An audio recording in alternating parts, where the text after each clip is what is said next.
click the button.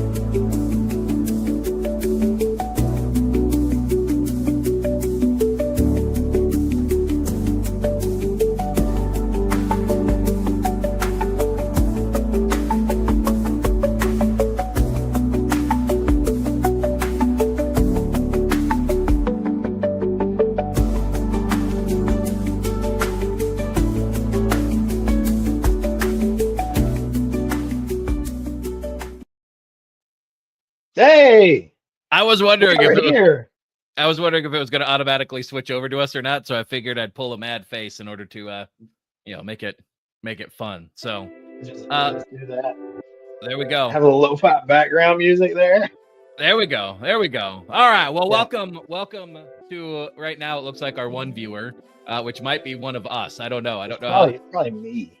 Yeah, there you go. But so what we're going to be accomplishing, this is our first time actually streaming this live. We already did one session of the show formerly known as Operation Seabiscuit, now known as the Get Ship Done show.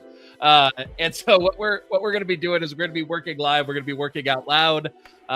We'll probably flip between Charlie projects and Zach projects, but what they will be actual things that we're working on. This is like Twitch streaming for entrepreneurs. So we'll see if I don't know.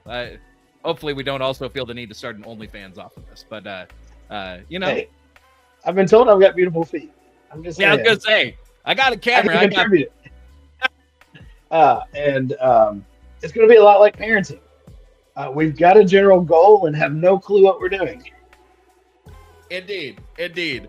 So no guarantees, no clear expectations, except really, Charlie and I are doing this for us, and to start potentially a little bit more for me. But the key idea here is that Charlie's found we both work better together when we are working with another person, right? So and we found that we work well together, so we want to do that live, and we figured hey, this is a little bit of a way to add some extra accountability to this process as well, by doing this live, by coming on live and doing it out loud, working in public, and letting people watch. So this will literally be the stuff that we're actually if you're involved in either of our worlds, the stuff that we work on here, you will see promoted through email lists and through our inside our groups and our services and all that sort of thing. So we are actually live. I do see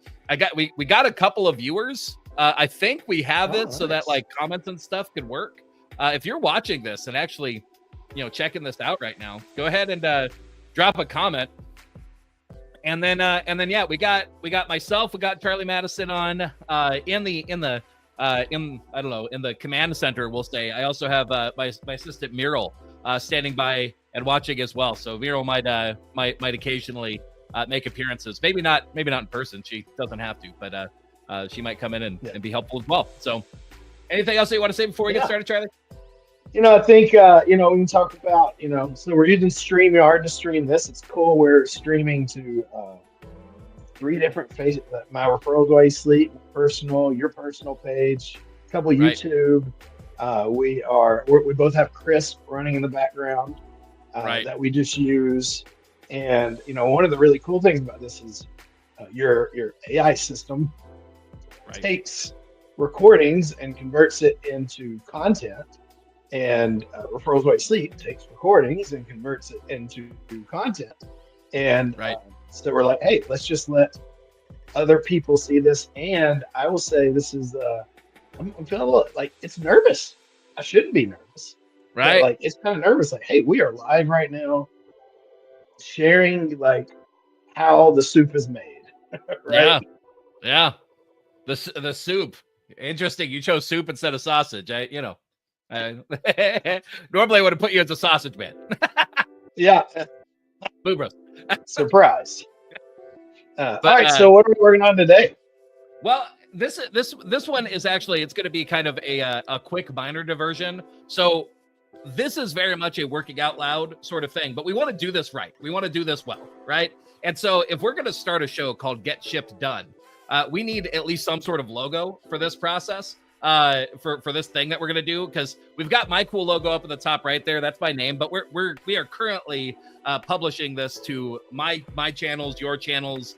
So we want something that feels a little bit more uniform rather than too unilateral. So I figured we'd dive right into that. I'd start showing the process of how I think through quickly putting together a logo like this. Does that sound good to you? Let's do it.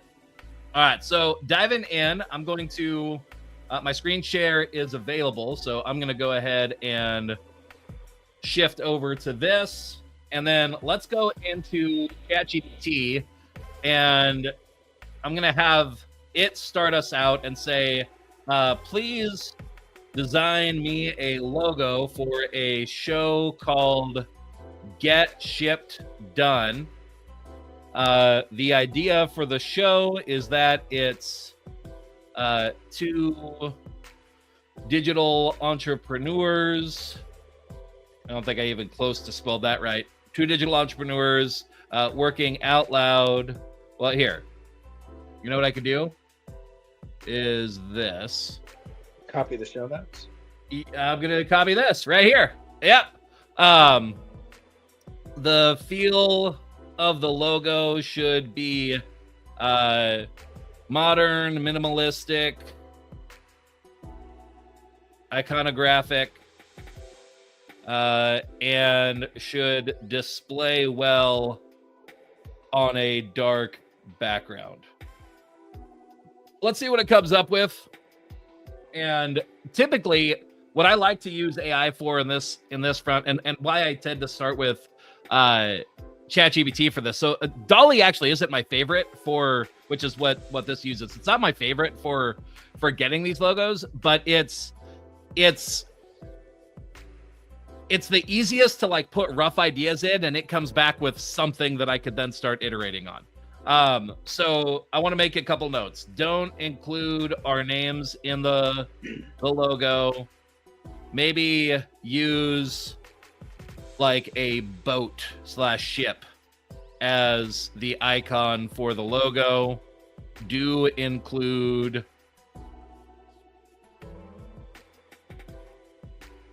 Get Shipped Done. And make the text the emphasis rather than the icon, but have the icon present. And so, like, I might not even use anything close to this, but like, I'm trying to start getting ideas for a feel for what I like, what I don't like, that sort of thing, and then I'll actually flow through probably a number of different tools in this process. So, well, there we go. Yeah, something like that is starting to feel more right. I do like this idea of like kind of a simple like that, the Get Shipped Done like that. I don't know. What are you thinking about this overall? Yeah, I like that. I have the idea of a pirate ship, and the YouTube logo is the flag. Oh, I like that. Okay, so this is really close, but instead of a modern ship, use a pirate ship. I don't know if we'll have enough space or like have enough visual space to actually have much visible in the flag, but let's see. Probably use not. Use a pirate ship. I really like the way the Get Shipped Done came out. Let's keep the text looking like that. All right, and then I'll show you what we do from here. Yeah, I'm really liking that basic idea though. That feels like that could work well. And then Charlie, obviously, I'm watching my screen and what I'm doing. If you have any comments or anything come in, anybody asking any questions. All right, so it made it worse. I do like the pirate ship, but let's see. Okay, so I'm gonna grab this now, and let's do this. Okay, let's switch gears. Now I just want the pirate ship asset. The feel should be using white lines, a minimalistic design, and the ship should look like it's dynamically coming out of the water. Let's see how that goes. And I'm going to see if I can get it to give me the portions of this that I want. While I'm doing that, I'm going to load up Canva and let it go ahead and start the process. So in here, I'm going to drop this in and go into uploads, go into this, and I'm going to click use in design. And from this, we're going to be able to extract out some stuff. So I'll show you that in a second. Oh, wow, that's too busy. I like the feel of that, but that's way too busy. Also, I need the bottom of the ship to be a flat line.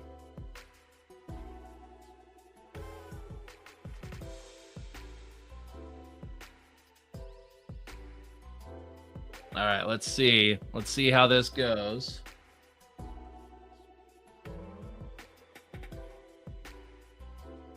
That's getting closer to something that I like. I think we probably need to modify it a bit. But like if we cut it right around here, that would potentially work. So let's pull this out. What's that little thing in the bottom right you're dragging the files to? Oh yeah, that's called Yoink. It's an application for the Mac that lets you have like a little bar. And I don't even think about all these random tools that I use for this kind of stuff. But yeah, it's called Yoink. I might have it. Yeah, I'm getting access to it through Set App. I could probably track down my affiliate code for SetApp, but SetApp's really cool. SetApp is a subscription for apps, so you pay like $10 a month, and it gets you access to a bunch of different apps for the Mac. Of the ones that I use from this, I use Yoink. I use this Clean My Mac. Let's see. What are some of my favorites? Some of these I used anyway. So Bartender is really good. Clean Shot's good. Numi is one of my favorites. Ulysses is really good. MindNode, really what I figured out is like I was using a lot of these anyway. And this saved my. Go ahead. Yeah, I use Bartender. I use Table Plus. Yep. So I've used some of these. Yeah, Pixel Snap's really good for doing measurements on designs. GIFfox is fun. It lets you do a screen share, but the screen share is turned into a GIF automatically. Nice. So I use Houdspot. Have you used Houdspot? Houd. So it is the best search tool on the Mac. Like, it's amazing. I use it multiple times every day. Interesting. And that's included here. Yeah. I've been using it probably like 6 years. Well, that's cool. Archive. Yeah, I mean, I was surprised. I mean, just how many of these I find useful. Like on even this typeface one. This one goes well with like if you're managing fonts on your computer, where it makes it just easier to see what your fonts look like, right? So when you add something into Font Book on the Mac, you could use typeface to take a look through them and see like, oh yeah, it looks like this. It's nice, it's useful. But yeah, so I use a ton of these. Sometimes like what I like about it, I like being able to just like try something out and play with it, see what I think. Some of them are great. Some of them I end up not using long term, but yeah. This is great. I use Cloud Mounter. That's really cool. It's a way to go ahead. Yeah, SparkMail. I use SparkMail. Wow, like this is a great value. Yeah, it's fantastic. I mean, it's one of the easiest ways to to do this. So yeah, this Mosaic is really cool. So Mosaic makes it so that you can have your window snap to different sides. I think the Mac might have recently added something like that, but before that, this was there. Yeah, Cloud Mounter I used too. Clop is one that I just recently added. This one lets you it'll automatically optimize screenshots on your desktop to compress them so that they don't take up as much space when you leverage them nice. out.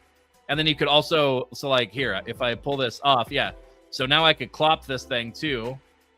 And what this will do is it'll do the same thing. So it'll automatically compress it. And then now I could grab it and throw it back in here. And now it's the compressed version. So it's it's not, it doesn't take up as much space. But that was clopped, or clop.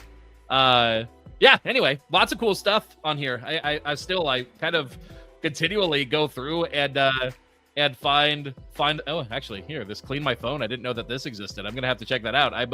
I'm finding that my phone is a bit a bit overdone at the moment. So I might need to go in and use that. But anyway, yeah, that was Yoink to answer your question. So all right, so let's throw this in here, and then we'll do a couple of things. So let me show you some of my advanced strategies here in Canva for how I make this stuff work.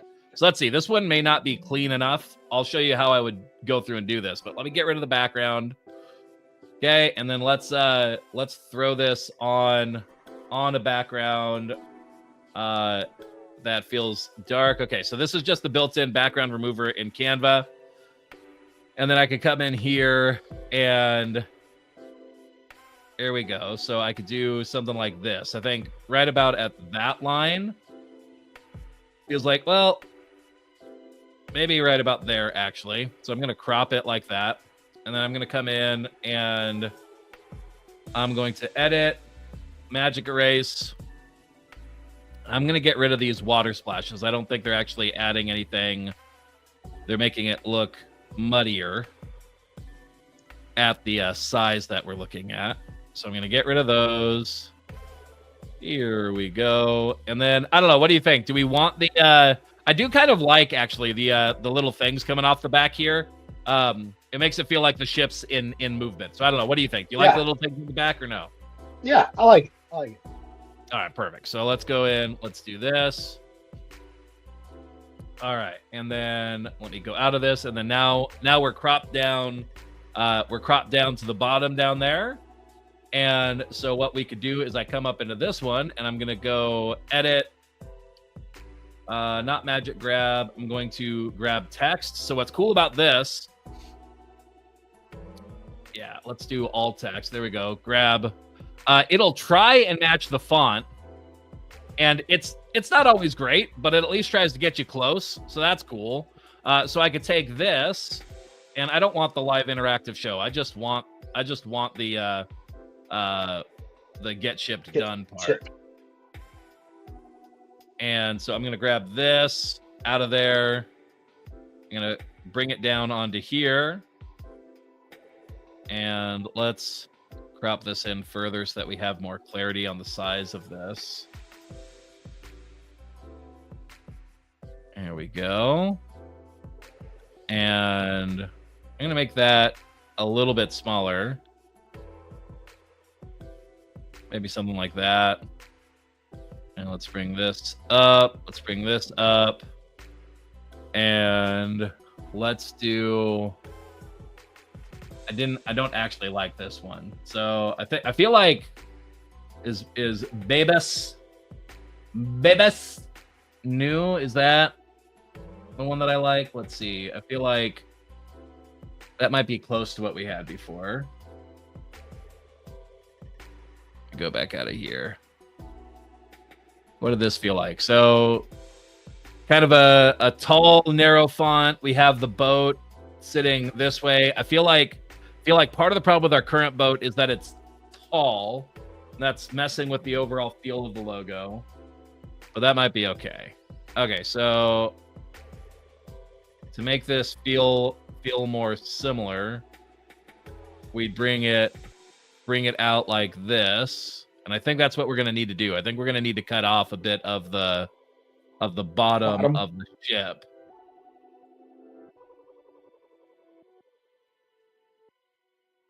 Let's see what feels right. Does that feel okay? Let's take a look. I think we cut off too much. Looks like it's sinking. Yeah, I think we need Like we're losing the feel of it being a ship if we go too far. So let's do that. I feel like that feels like that might work. What do you think about that in terms of the ship itself? Yeah, that is good. All right, let's come over here. I want something that's a narrow. Oh, condensed is the word. Condensed. Because I saw one of them. Okay, so Barlow might be right. Barlow condensed. No, I'm not liking that one. I want something taller. What's this one? No, I don't like the feel of that one. What's this one? Oh yeah, there we go.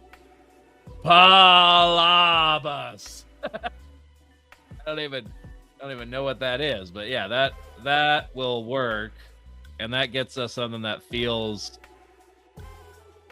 more narrow like this. How you liking that? Does that feel good to you?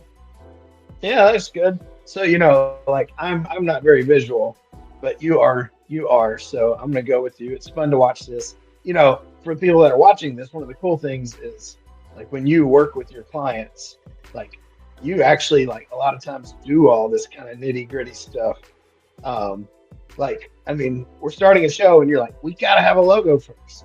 Like I would just skip that, and you're just kind of blowing through like the wizard. And so part of the reason I want to do this is I get to watch how you do stuff. Right.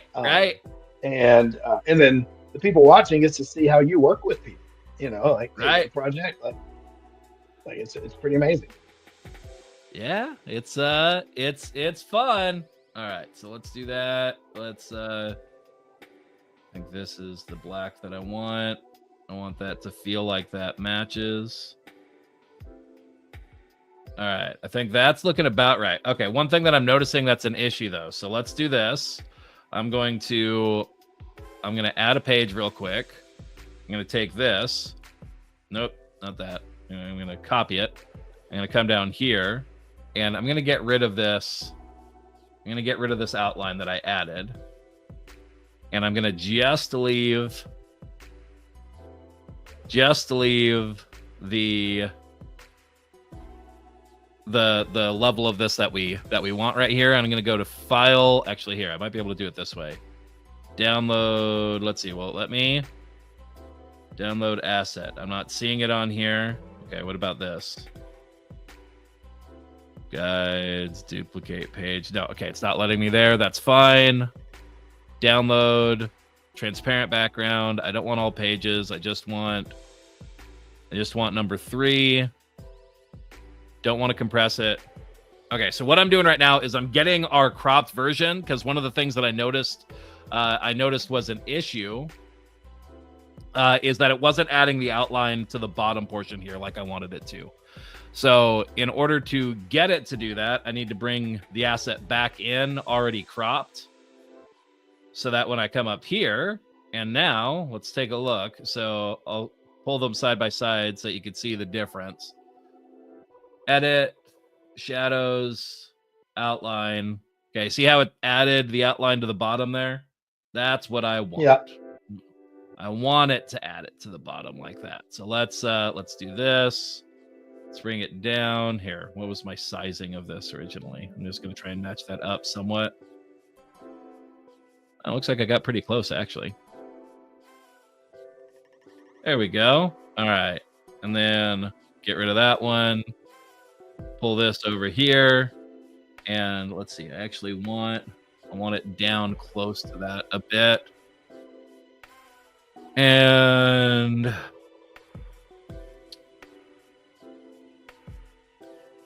little bit more like that. Okay, so the outline itself, the only reason why this matters, by the way, there's a couple different ways that we could do it. We could do it as a drop instead of the outline. I feel like the outline ends up looking cleaner though.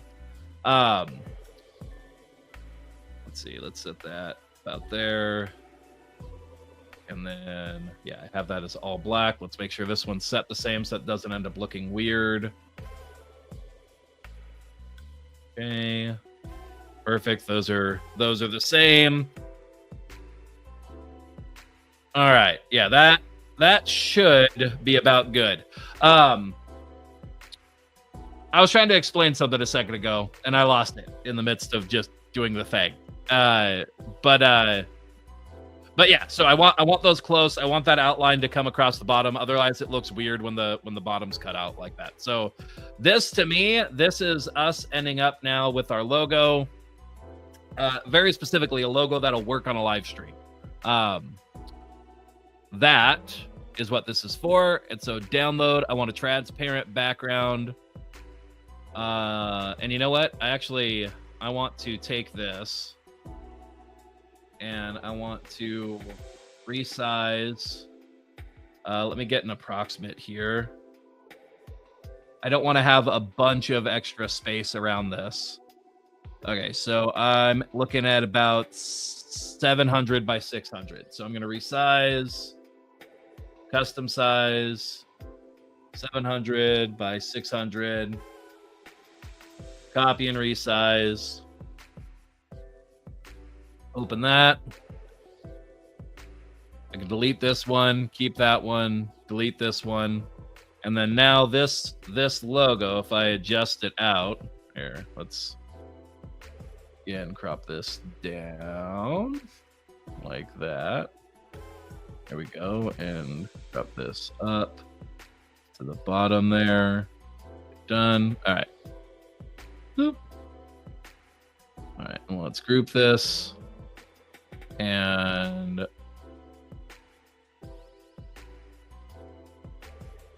do that. Center it. Okay, but I'm not going to actually center it because it's keeping a bit of white space on the bottom here that I don't want. I want to select the whole group. There we go. So right now I'm visually centering this. It's okay if it's not perfect, but it was a little bit too top heavy before. All right, that's about right. Okay, so now I've got the logo centered mostly with just a little bit of white space around it. That looks pretty good to me. So now I'm going to go to share, download. I'm going to go transparent. I'm going to compress it. And yeah, I think this will automatically redo the background for us, or redo the sizing for us rather. So here now, back in StreamYard, we're going to come into media assets. Going to add this logo.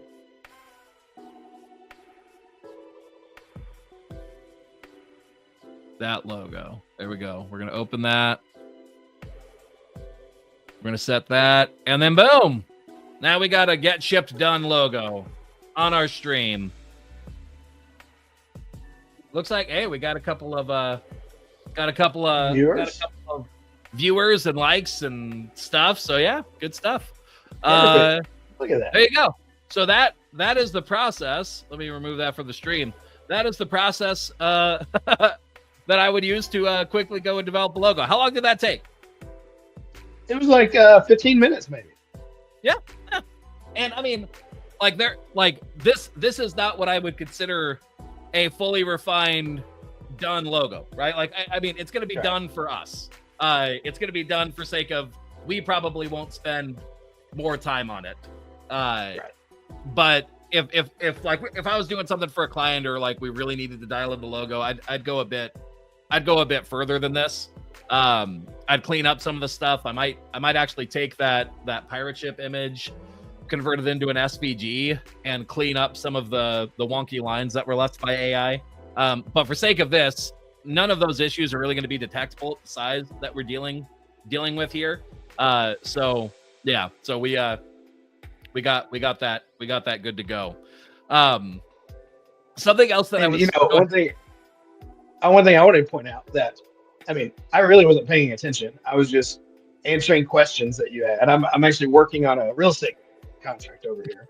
And that's one of the cool things about working with you. Like, you're honed in, you're doing all your magic, and like I'm available. I can answer your question. You're like, what do you think about little farts off the back? I'm like, yeah, they're great. And I like that. I like calling them little farts off Uh, the back.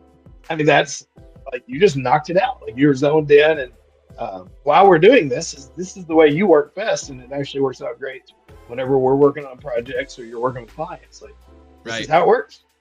Right. Yeah, exactly. And so, and yeah, I mean, like speak to that real quick. It's not just how I work best, but like in your experience, what you just saw, what you just experienced is pretty typical of when we're working together, right? Yeah, yeah. And for me, like if I had to create a logo, I just would never do it, or I would have gone through that process, but it would have taken a week. Or maybe same thing. Go to 99 Designs, and now I've got a freelancer, and it takes a month because you got to go back and forth. Right. Or like, wow, that was done pretty quick. Right. Yeah. And I mean, like we have something like I like it. Like this to me ends up. I feel like there's a balance on this stuff, right? Like sometimes you don't want to go too into the weeds on things that are unimportant. But like for me, starting to be able to connect with a logo, with a brand, with a feel of something, it starts cementing it in this space where it's like it's a real thing. It actually exists. It's like, oh, it's not just this thing that I can do. It's like there's this thing that now exists that I can put some work, put some effort into. Right. And so like doing it at that level where, so like you and I on the Colby, we're both quick starts. Yeah. Right. I'm recalling that. Right. Yeah. And I think, are we also both high on the fact finder? And I am high on the fact finder. Yep. Yeah. Okay. We're both fact finders. And so one of the things that I found, like the way that I talk about this, I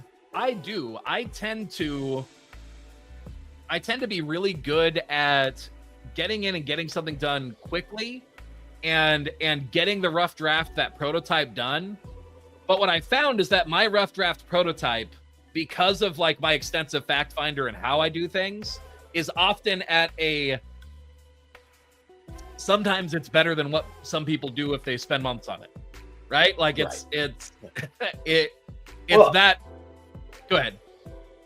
And the fact that, as a kid, you wanted to be a comic book writer, right? You are an artist. You do have a visual for design. Like I can do what we just did with a program, but I can't with art, Right. So the fact that like you're so good with the visual, like ties in with it. That's pretty cool. Right. Yeah, exactly. Yeah. So cool. Okay, so we got a logo. That is not actually a great example of the kinds of things that we're looking to accomplish on this, but this being our first actual live stream, and us in the process of figuring this out as we go, we really coming into this is what we knew. We knew we want to do something where we're working out loud live together, right? I knew that I needed that in order to accomplish the things that I need to get accomplished, right? Just the other things. In talking about this, we also figured out we're probably going to be switching back and forth between working on your stuff and my stuff, and it may not be like a fully even mix, but it'll be a mix, if that makes sense. Right.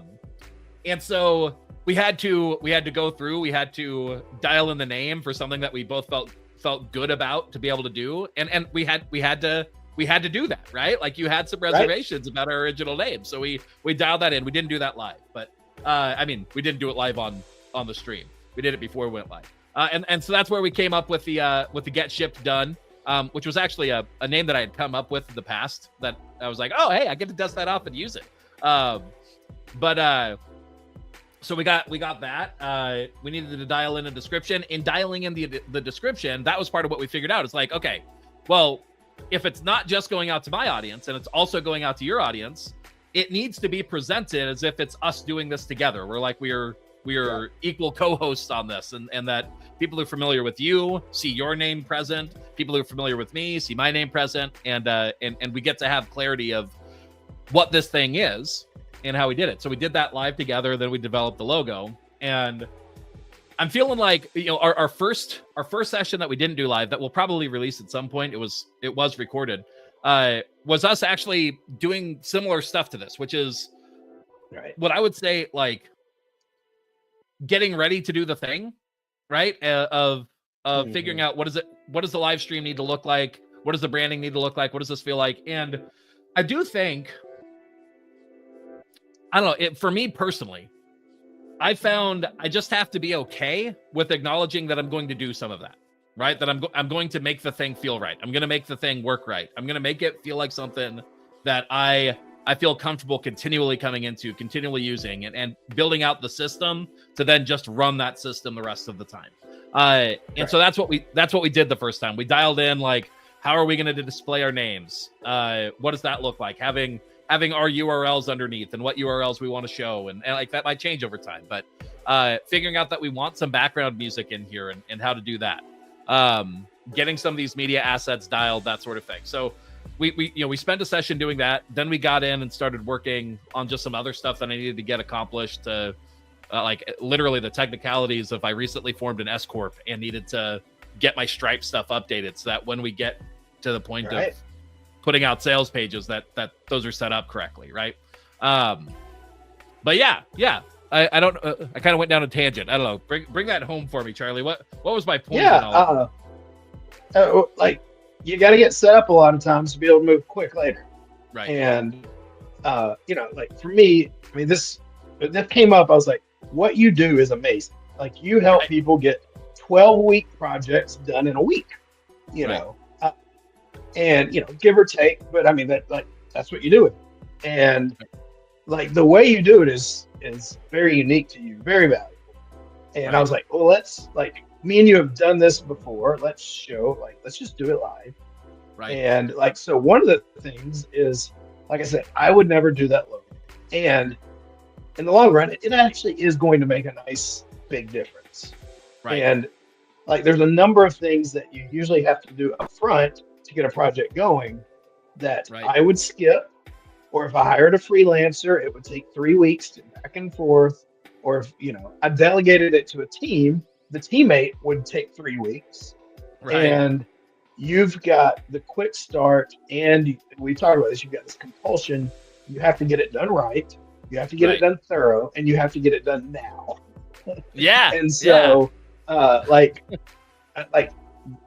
it just got done. And so like, to be able to, like, that's part of what people are seeing here. Yep, exactly.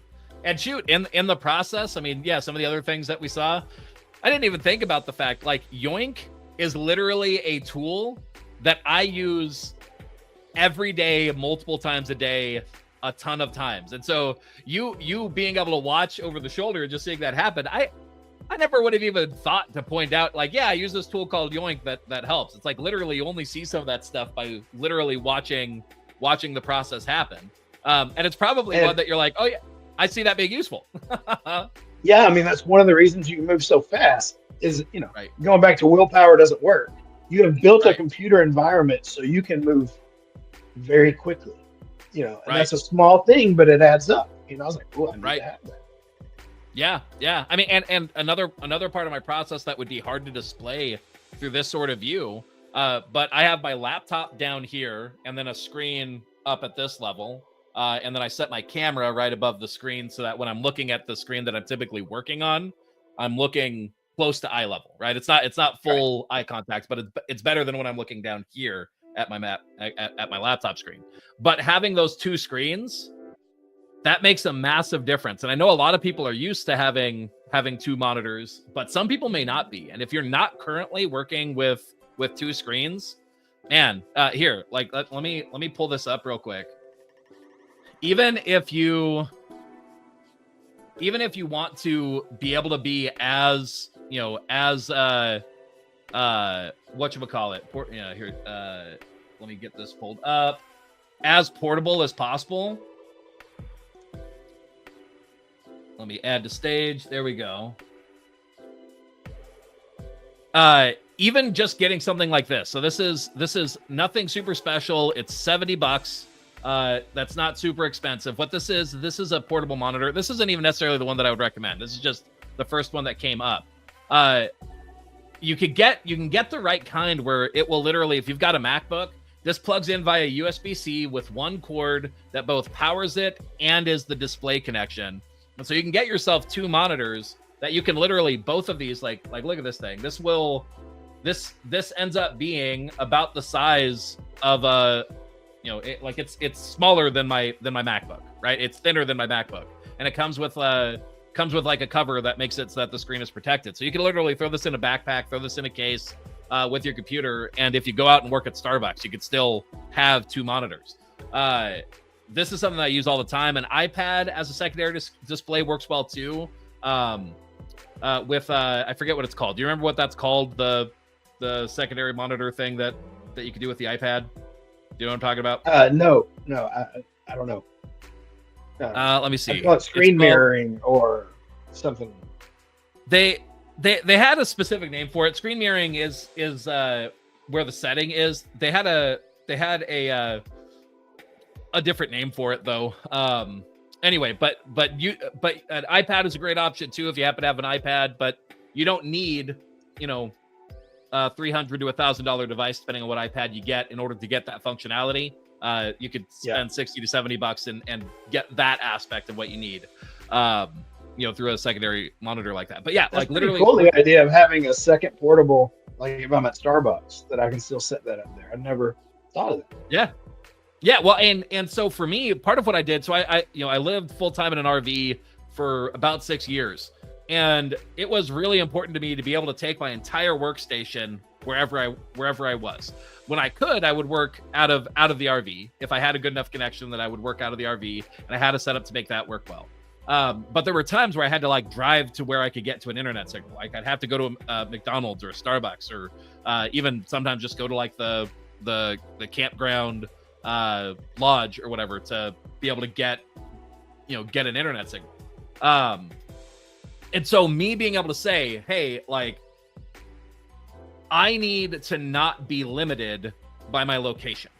So I need everything that is important for me to be able to do to be able to happen portably, right? And so I had to track down solutions, and that's why this one came up. Now, literally today, this monitor that I have up right now is actually still that portable monitor. I just have it mounted up here to be able to use it.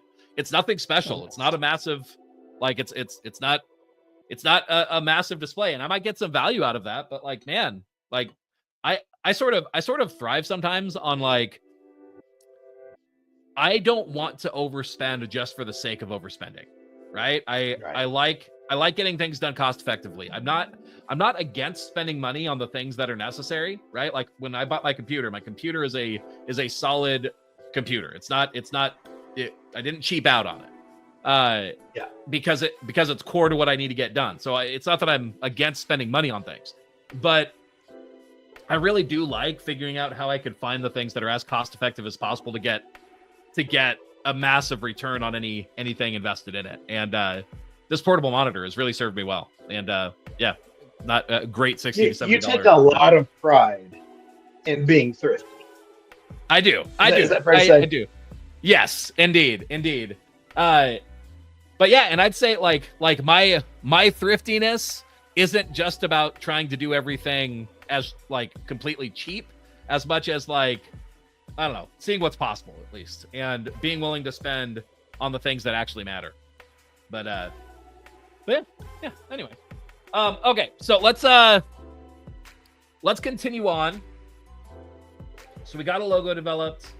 We got the show concept. Okay, here's one other thing that I'd just like to kind of show to people. So, Mural, are you still here and listening? If you are, go ahead and drop a message in the private chat here in StreamYard, just so I can see.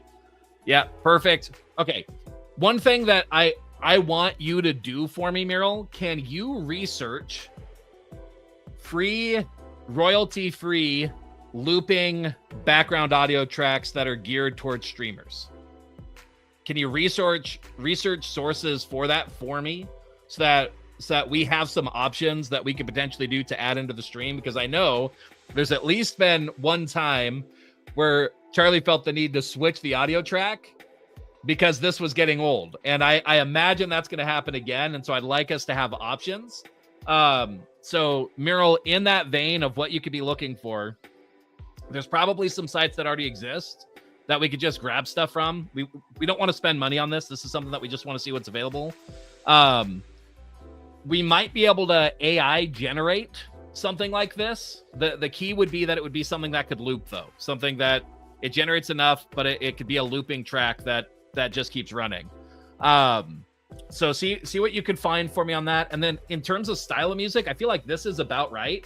This lo-fi, you know, we want, like, if it has a little bit of a beat, a little bit electronic, that'd be okay. It should fade into the background pretty well, have a little bit of energy, but not be distracting. Does that sound right? It's kind of like the music that Brian Romell talks about, right? Exactly. But yeah, if you can research that for us and then find some options and then maybe throw them in the chat so that we could consider them, that'd be good. I mean, this is an example to me of, like, this is the kind of thing that I could dive into myself, and I'd be able to research this pretty well. But it makes more sense for one thing, I bet Mira will have a little bit of fun trying to track things down doing this. Like, this is it's a task for her that I bet will be somewhat enjoyable.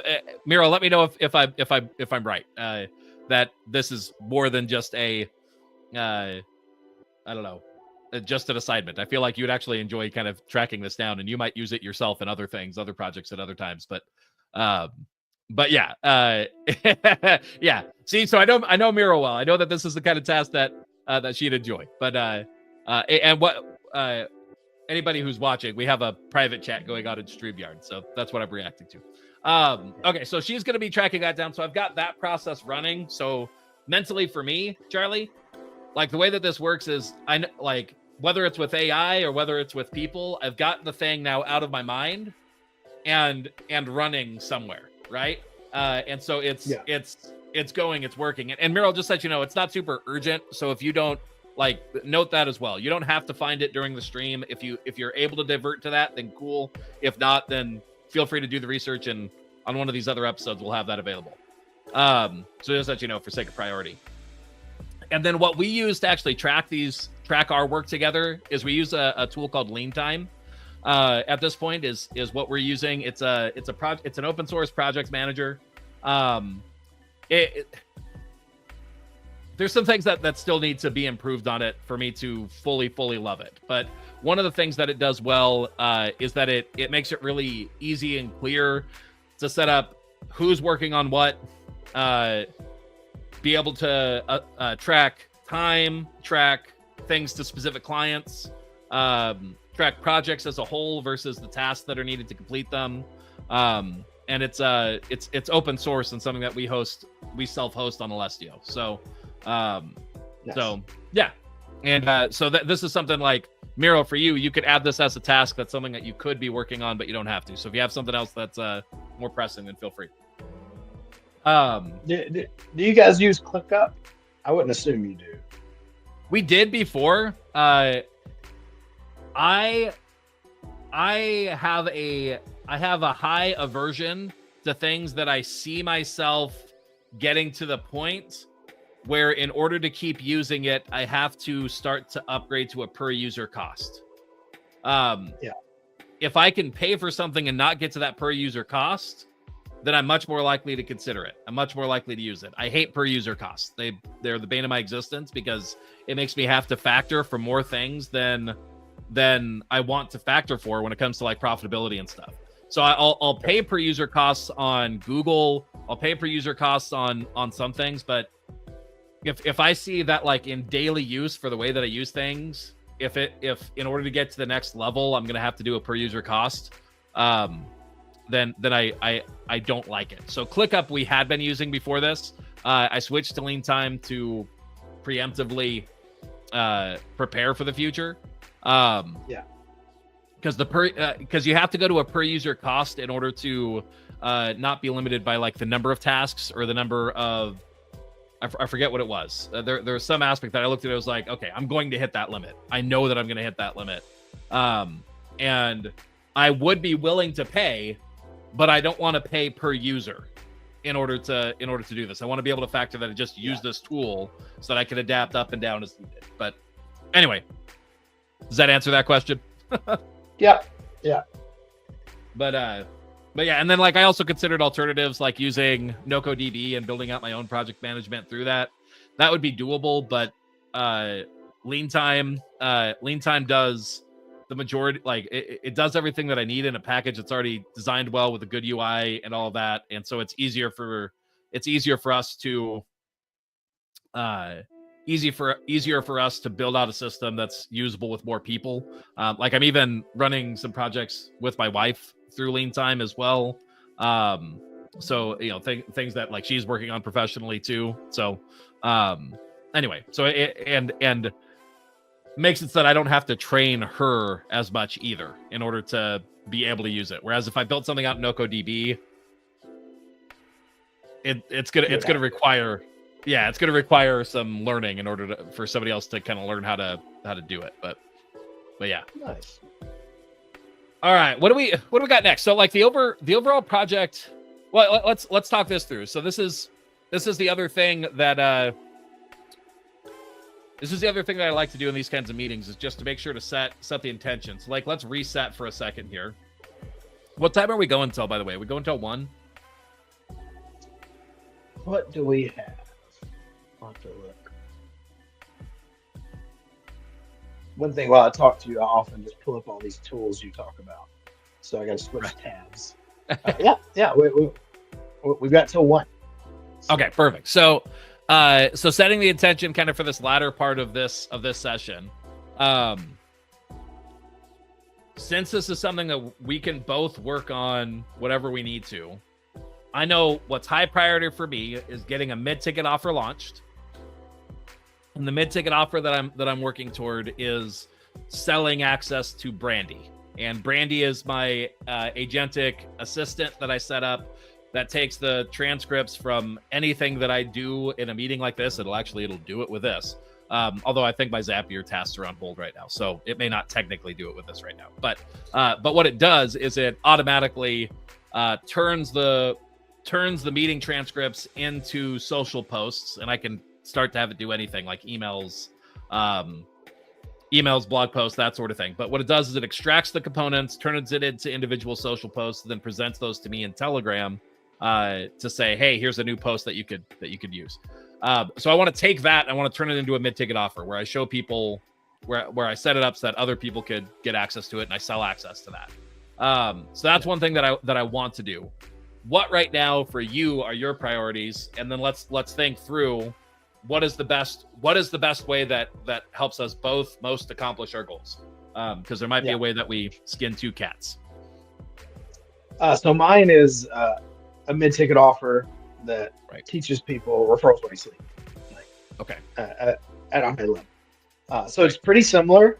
Like it's basically, here you can do what we do if you'd like, or I'm the easy button, And so like personally too, I'm okay helping you launch yours because as you do that, it'll be a rep.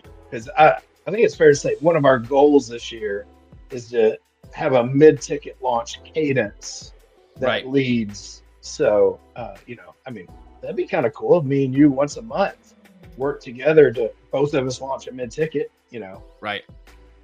Yes, exactly. Yeah, I think that would be a good cadence to be able to achieve. And I think let's think through this real quick, because there's some possibility that what I'm looking to launch with Brandy could fit as an offer that helps you in your goals too. There's the overarching principle of anybody that comes into my world. What you do with referrals while you sleep is such a good fit where what you do is you make content marketing easy in terms of getting the right eyeballs on your content, right? So you make that aspect easy because the most right eyeballs first and foremost are going to be the people that are already in your world. And so you've figured out how to make that process easy and automatic. And so anything that we do to help people get more content out, have more stuff that enters their ecosystem, it gives you more assets to be able to elevate for them, right? So there's some good alignment that way that could potentially make sense. Let's think real quick. I want to think through this, because when I think mid-ticket offer, I have a very specific like framework in mind for how I'm thinking through it, which is most often like you have your premium system, and your premium system is kind of the overarching how I continually serve people at a high level. For me, that's the Amp Intel Elite at the moment. For you, that is referrals while you sleep. Like that to me is a premium offer, right? Tell me a little bit more about when you say you want a mid-ticket that teaches people how to do referrals while you sleep. Why, and what does that accomplish for you? Walk me through that real quick. Yeah. I'm going to give you a couple of different things that this should solve. Okay. So one of my clients just referred me to 3 agents in her office. Okay. And referrals while you sleep does not exist in the market. Like there's nothing like it. And so like the only way that I know to explain what it does is I give you a high level overview, try it for 90 days, and it feels like magic. Right. You know, like there's like, without getting too technical, you know. Right.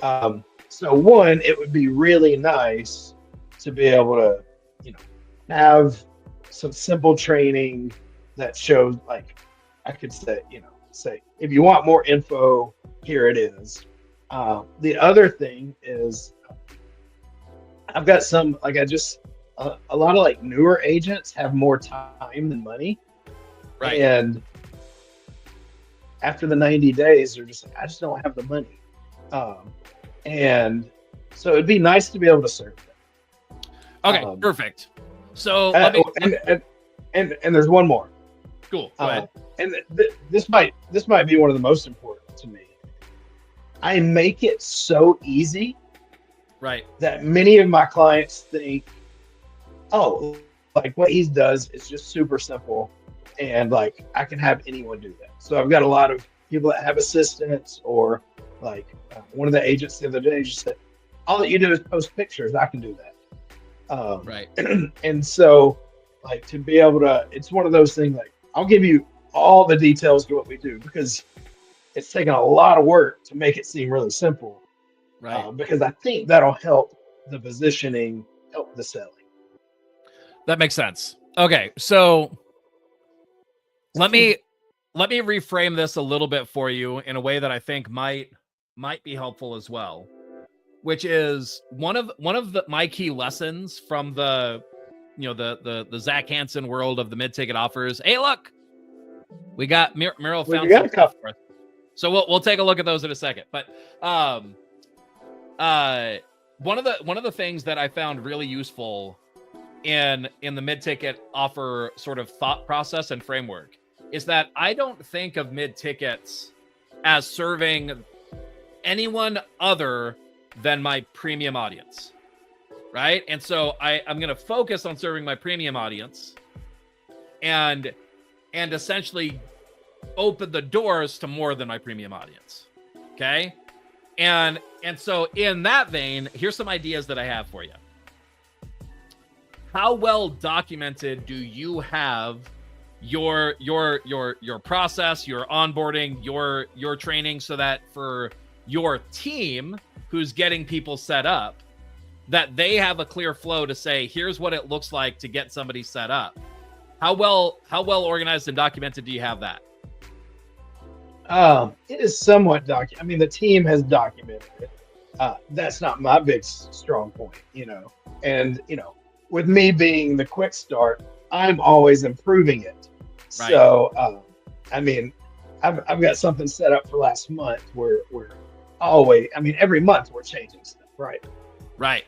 So what I'm wondering is maybe what you can do that unlocks this mid-ticket for you is because like here's what I'm hearing. Like I just had a conversation with somebody else about this. So a similar zone to you is somebody who does like podcast production, right? So I was just discussing this with somebody else about the idea of like, honestly, a very similar issue. Alex Hormozy talks about this, right? He talks about the idea that when you're doing if you want to learn something quickly, your best route is to find an agency that'll do it for you, that is also willing to teach you how to do it. So, and you pay for that. You pay for them to teach you how to do it, and then you ultimately in-house it, and you could potentially outperform the agency in the long run, because you could give it your personalized attention. And I think that's typically a true model. What you could do is you could like leverage the reality of that, and you say, what are my assets that I use to teach my own team how to do the stuff?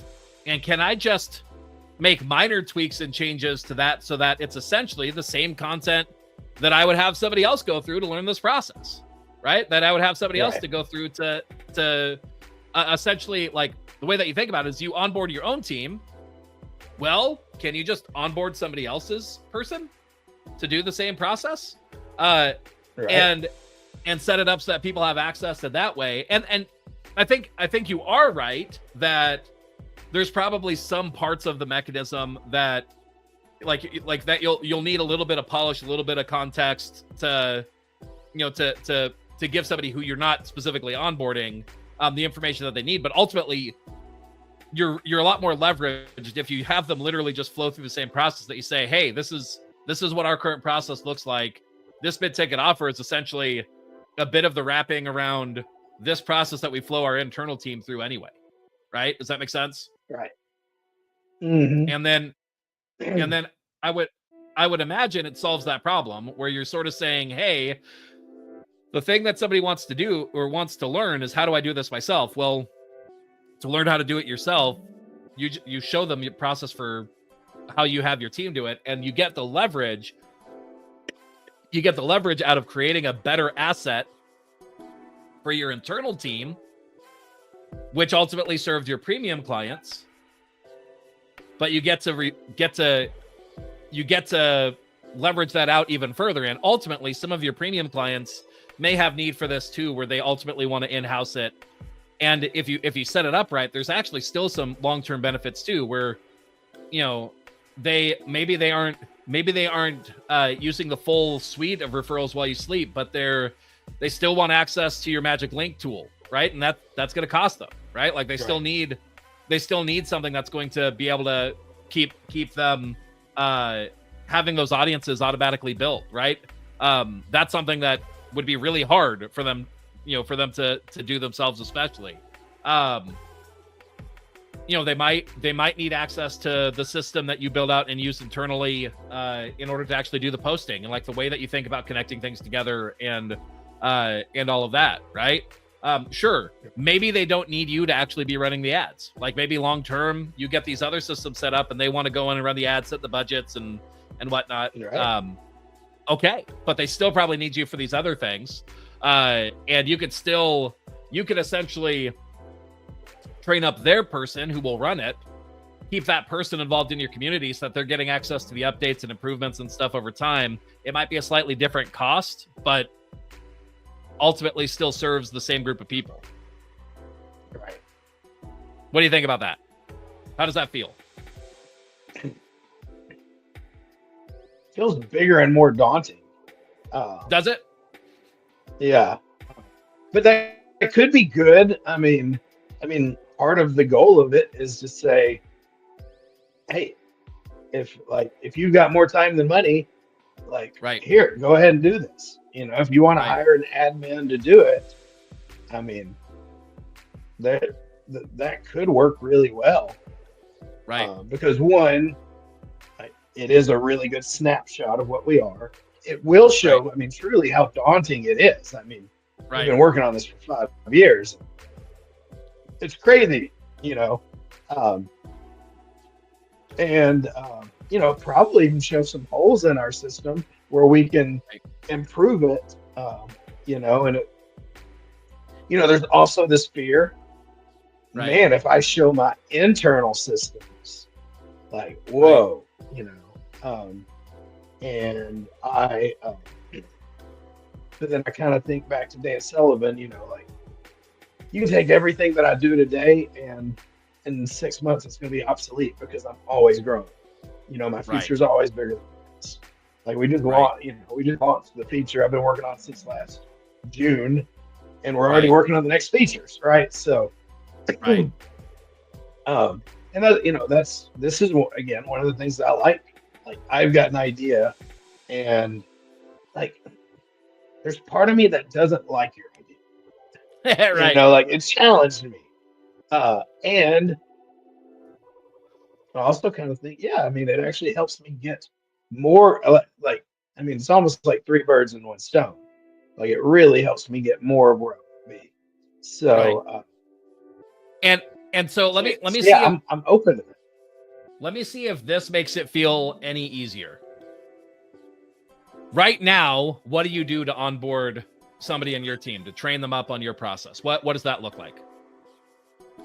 I mean, they, I have them watch some videos of our weekly calls and what we've done, and then they sit with me and, you know, watch me do it.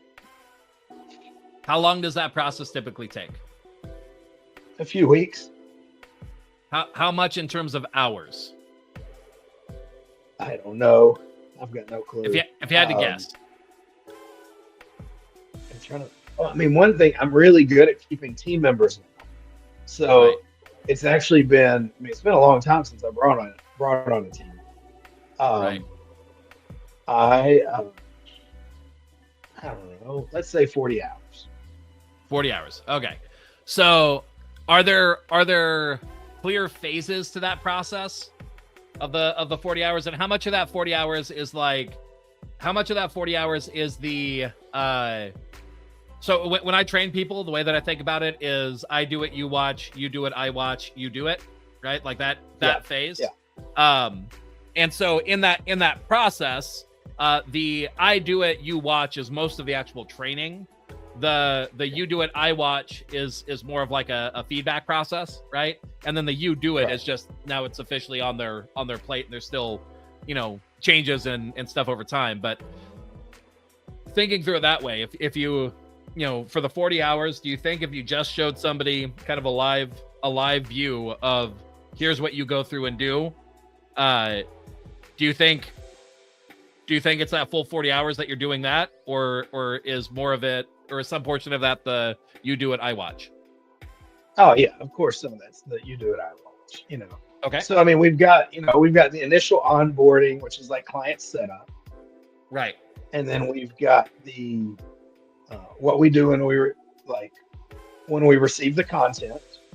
Okay. So we've got the two parts. You know, we've got the combine the photos and testimonials, and we've got the long videos. We've got our process to convert the long videos into, you know, short clips.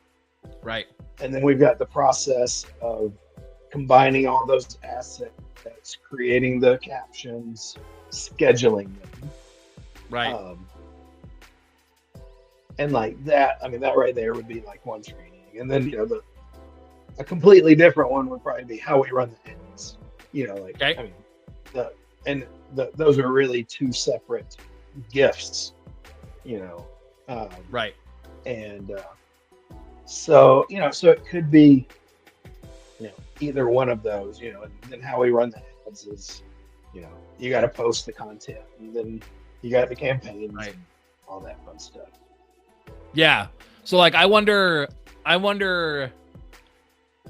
would bet that what we could do for you on yours is that you run it as a cohort, and that you set it up as two different offers. One of the offers is all about one of the offers is all about how you essentially set up your system to be able to do content marketing at scale to the right people, right? And that to me is like the magic link setup, the kind of the laying out of the strategy of what kind of content to do, assembling your different your different assets, your different buckets, and maybe a rough idea of like how to use them. StreamYard and recording in StreamYard and why, and how to think about your recordings and that sort of thing. So I do that where it's mostly like here's how you get your engine ready. Then the secondary one being now here's how you amplify what you do. Right. And so, you're gonna, here's how you set up the ads. Here's how you take the content that you're producing and produce derivative assets off of it. And then amplify those. Right. And that might even be 2 sub trainings in and of itself.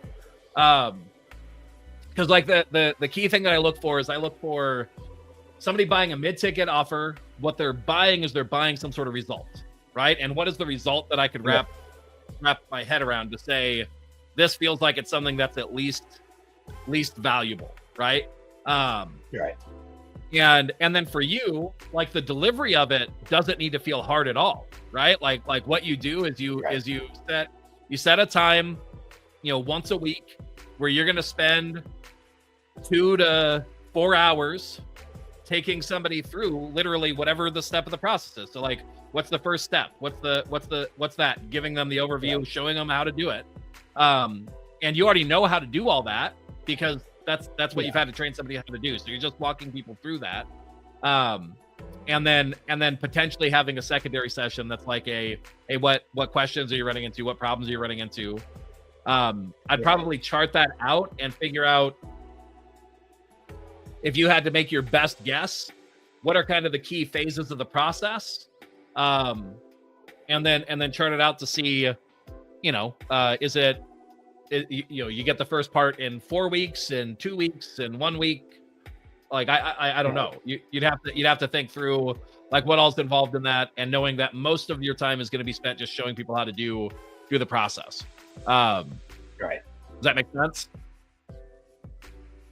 Yeah. You kind of have the onboarding / setup of the system. Right. Then you've got the derivatives and the posting, and then you've got the amplification. Yep. Yeah. And so I see that as three separate offers. I think your first, you know what you could do? You could do them in reverse. Right? Because if you do them in reverse, then what you're doing is the second 2 can be bonuses for the first one. And so you're essentially giving them the full system, where it's like the first one, nobody just wants the onboarding, if that makes sense. Right. But if you're going to take them through the onboarding as a training after, like, and they get the other things as a bonus, the whole system that they're going to have gives them the whole complete end result. Does that make sense? And so, let me think through that. Would it be reverse, or would it be, it's possible that actually starting with how do you take long form content and turning it into derivative, that getting that first and then doing the amplification. Now that you have this content, how do you amplify it? And then you end with, now how do you set up your engine to make this process like really easy to do at scale? I think that sequence of stuff gets you your end result of, you have a complete package of a system that is a referrals while you sleep system, but you get to deliver live separate mid-ticket components that each individually feel valuable, that you can have a promotion each time in a slightly different way to be able to launch. Does that feel right? I like that. Yeah. Hey, I want you to talk just solo for a while. I've been drinking too much water. I'll be right back. Fair enough. All right. Well, while you pulled yourself off. While you're doing that, I'm gonna look at these links. Let's see if I can figure out how to do this. There we go. Okay, so I'm pulling up these links that Muriel sent over. So she found stuff from Pixabay. And let me check this. I'm gonna stop my share for a second, and I'm gonna present again. Share screen. All right, if I share a tab, then I can share audio as well. So let me do that. and I'm going to pull these tabs off over here so that I could see a little bit better what's going on. And then we'll be able to test out these different audios and see what we think. All right, perfect. Let me cancel this out. Let me share my screen again. Share screen.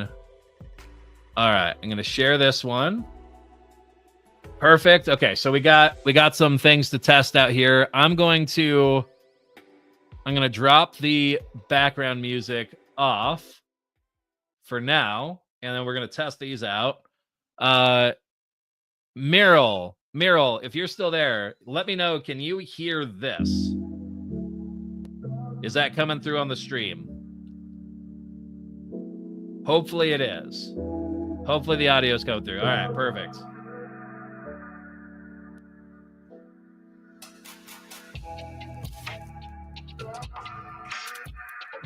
All right. I'm liking this one. How does it end? Let's see.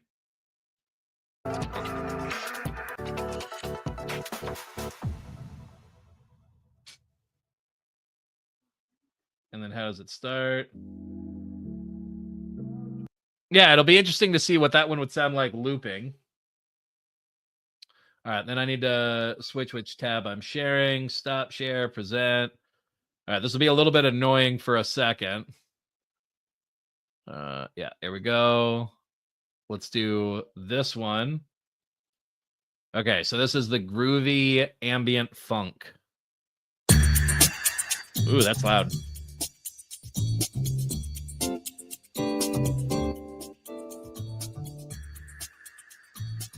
Ooh, I like that one too. All right, how does it end? Yeah, that one feels like that one might loop better. I think it's more designed for the looping. All right, let me stop my screen share again. I wonder if there's a way that I can just update the tab. I don't know. All right, we're going to go to share this movement one. All right. Charlie, give me a thumbs up if you're good to come back in. I can add you back in. All right. Oh, you added yourself, but I clicked remove because. All right. So what we're doing right now, we're just reviewing the background sounds that Muriel found. So I'm sharing the audio at the same time. You should be able to hear this too. All right. Let's try this one.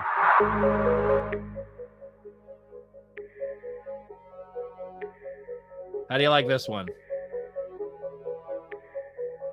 Let's see what happens when it gets louder there. Let's see.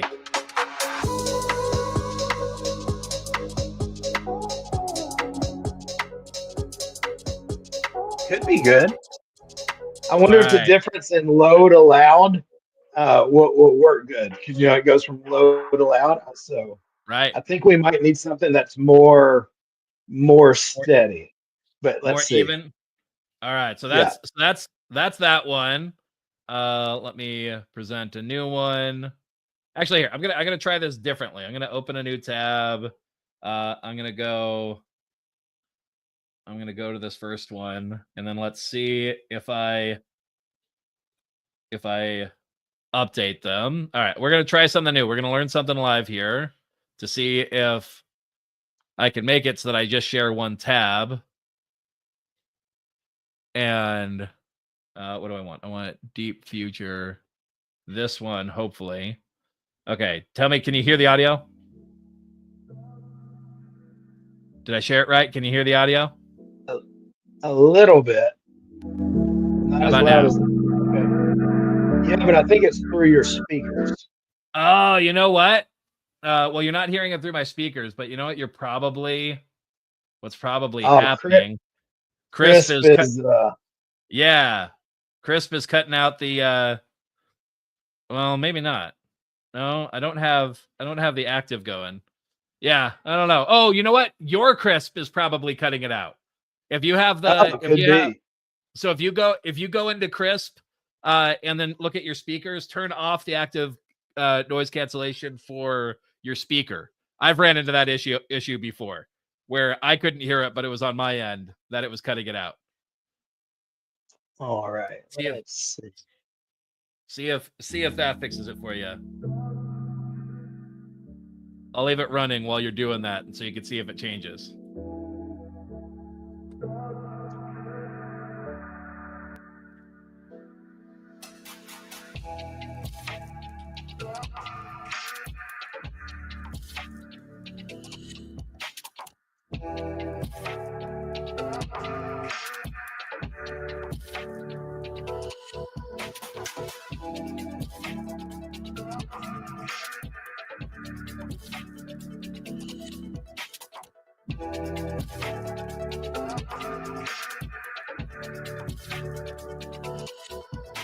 I can hear it okay now.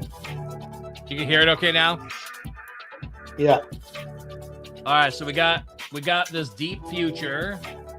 Now, let me see if I take this and throw this in here.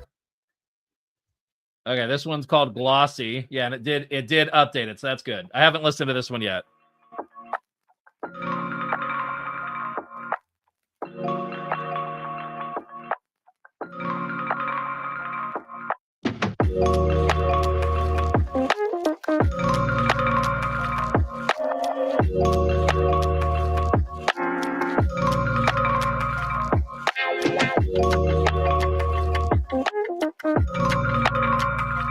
Now let me hear how it ends.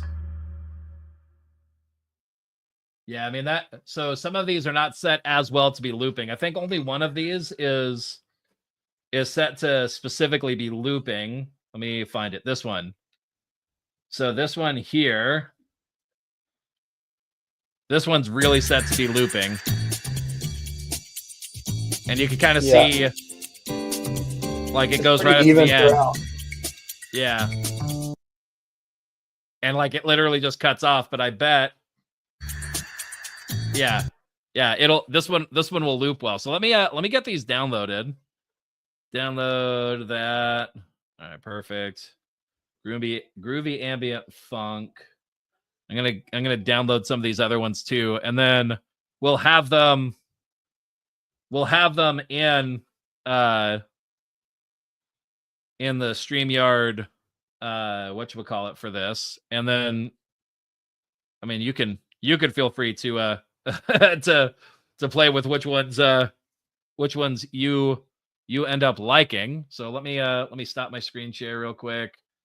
And in pursuit of sharing what's happening live, I'm going to come back and share this screen again so people can see. All right, so we're in here. I'm going over to media assets, coming down to background music. Let's see if I got the file types right for this. Recommended file type MP3. Okay, max 30 megabit. Let's see if these are 4, 3, 4, 5. Okay, yeah, all of those. Let's see. Will it let me add all of them? Open. Okay, let's see. And then how did it add them? Okay, so it's got them down there.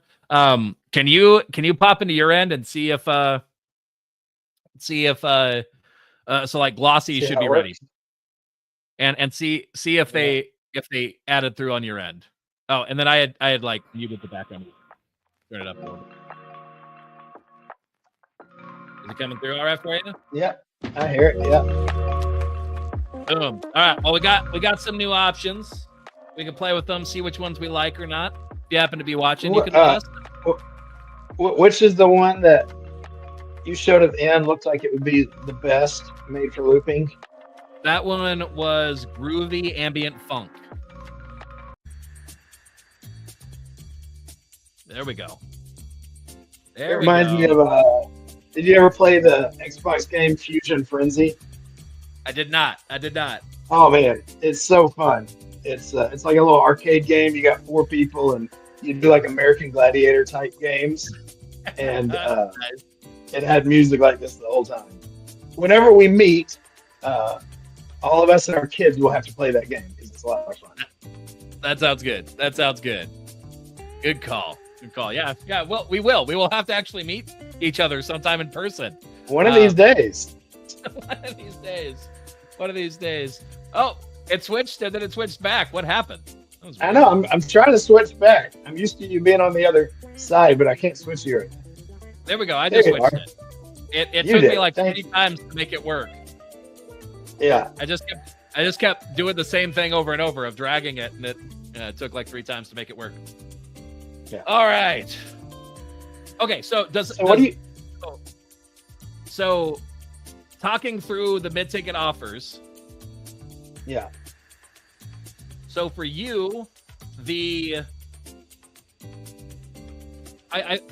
feel like that's probably the right sequence. The right sequence is likely the long form into derivative, because I think people would find that valuable by itself, right? Like your process for how you're doing that. That could be its own mid-ticket offer.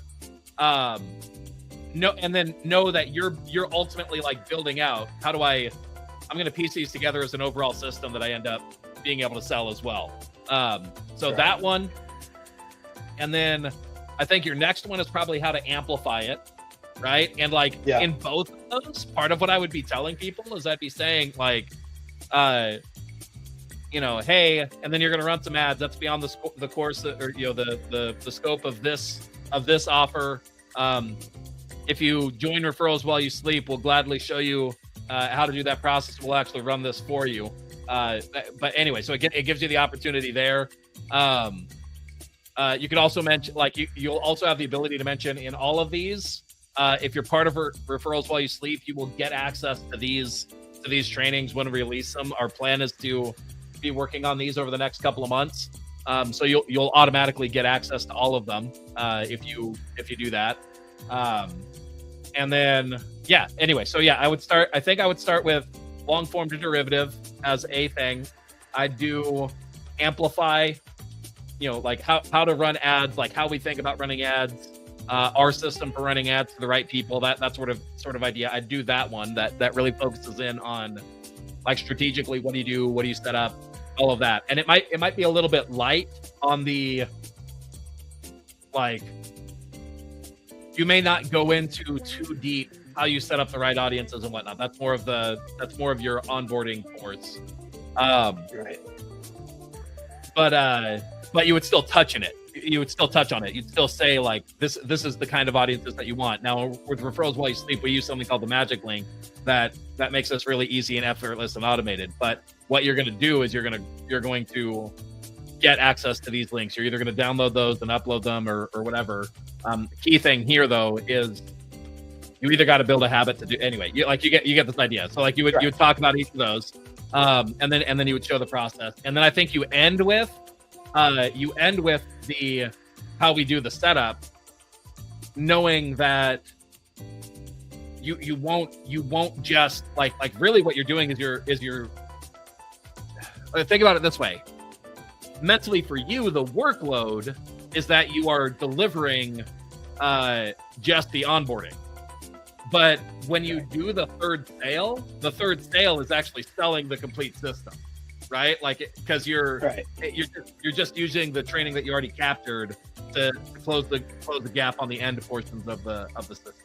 Does that make sense? Right. Yeah, that does make sense. How does that feel in terms of mentally, like, it's more work overall, but I feel like what we just did is we turned what you thought would be one mid-ticket offer into 3 powerful mid-ticket offers that you have 3 opportunities to get you where you want to go, each one of them giving you an opportunity to make sales, both on the mid-ticket and on referrals while you sleep, and still ending up in the same place of you having that offer ready, that you can reliably say, hey, if you can't do our full system, we have something else for you. Yeah, I like that. I like starting with the content, then moving to the amplification, then like the plumbing, the onboarding, right, which is necessary but boring. Right. And so what's nice is that you do that thing of like, it's hard to sell the onboarding, but if you sell the whole system and you just know that like the new thing that you're going to create is the onboarding for that part, then you don't have to, like, you're not mentally committing to each of these offers. You're doing, like, you're not looking at a 12-week thing in terms of one offer. Right. You're looking at probably a 1 to 2 week offer, a 1 to 2 week offer, and then another 1 to 2 week offer, maybe 3 or 4 week offer for the onboarding. Right. But each one is a separate sale. Right. I like that.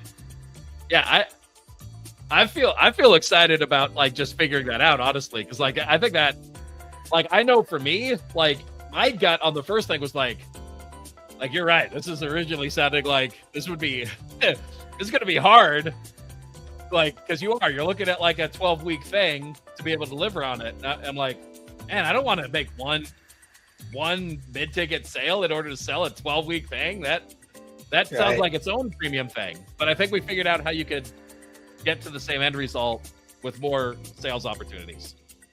Yeah. And there's so much I like about that. Because I mean, this goes into the original thing, which was build a product that stands on its own, and then we haven't mentioned. Oh, you mentioned Alex Ramosi once, so here's our second time. No burpees required yet, but I've seen him post a couple times. He says, "Study direct response marketers and learn everything you can from them." Right, and then study software companies, right, and or study direct response marketers. Forget everything that they say unless it deals with marketing. Then study software companies and implement everything they do, which makes a lot of sense. And I just kind of flipped it where, like, let's start with a product that's solid that can keep getting better. Right. And now we're learning how to use content to bring in the audience. And this thing, because really, I mean, at the end of the day, what I want is I want to create the habit of always putting out good educational content for our clients and potential clients and marketing that way. Right. And so this seems like a good 90-day plan to create a habit. Well, and not only that, like here's the other thing that I like about this. This might be all that you need to do in perpetuity is these offers. Because the reality is, if your goal is to launch a mid-ticket offer a month, we just came up with 3 months, which means that you could cycle these every quarter, and you're still solid, right? And here's the reality: in 3 months, are you going to have some new insights, some new changes on what you talk about in the derivative content? Yeah, probably, right? Yeah. Are you going to potentially have some new insights, some updates on the ads? Probably, right? Right. And you're hopefully over time continuing to improve your software and your systems and making onboarding easy. I know that's part of what you're actively working on. So even your onboarding portion gets updated, and you still have new things to promote, new things to talk about, while still talking about the same thing over and over and over again. And even if you didn't, even if you had nothing new, you could still launch the onboarding or the derivative content mid-ticket offer as its own thing. You could launch it as that, and they get access to the stuff that you already recorded. And really what you're offering is one live call that's designed to be an opportunity to answer people's questions, give them feedback, and that sort of thing. And so and that feels easy, right? Because you have the actual like delivery mechanism done. And so, like, what I love about this is it literally could be like, it could take care of your entire, here's my mid-ticket offer schedule. It doesn't have to, though, right? Like it's like you could simultaneously feel like, hey, this can be done. I literally could just run this play over and over and over again. Right. And that would be fine. While still having the opportunity that, like, you don't need to, right? Like if you have something else that you're like, I want to cover this new topic, I want to get this new thing in the mix, you still are able to. If you need to update a course, you have an easy roadmap, an easy mechanism to say, yeah, here's how I do it. Here's how here's where it works. Yeah, I don't know. I love that for you. I think that could work really well. I don't know. What do you think about that? Yeah, I think that's a good 90-day plan, and we'll see what develops from there. Yeah, I think that would be really cool to have just that. Right. Yeah, and here's the reality. People coming into it, if somebody's looking to do it themselves, if somebody's looking to build up the system, they're not going to launch it quicker on their own than they would going through you. Like that's not a thing. And so the reality is that's probably even the right pacing for if somebody's mentally like, oh, I just want to do this myself. I just want to have my assistant do it. It's like, cool. This part of the process is going to be their project for the month. Like this isn't they're just going to start doing it this week, right? Like you're saying you want to launch this. Okay, cool. It's going to take somebody at least a month to like get up and running the systems, and a month might be quick. Right? Yeah. But cool. But yeah, I like that. One guy said his goal is that whenever he onboards a client or a customer, right? Whenever he onboards an employee, he wants to be able to do it in 2 weeks. And once this is all put together, that's a lot more likely, which is cool. Right. And so it accomplishes the baseline. Like it really is. Like I'm always looking, how can I make it so that my mid-ticket offers are building momentum and leverage for the bigger thing that I'm working on. So I focus first on how can I serve my premium people, or is there a way that I can make the delivery of my mid-ticket still serve the premium people? And I think we did that, because I think what we talked about, what we revealed, for one, it can make your onboarding process better, right? If it makes your onboarding process that helps you serve your premium better.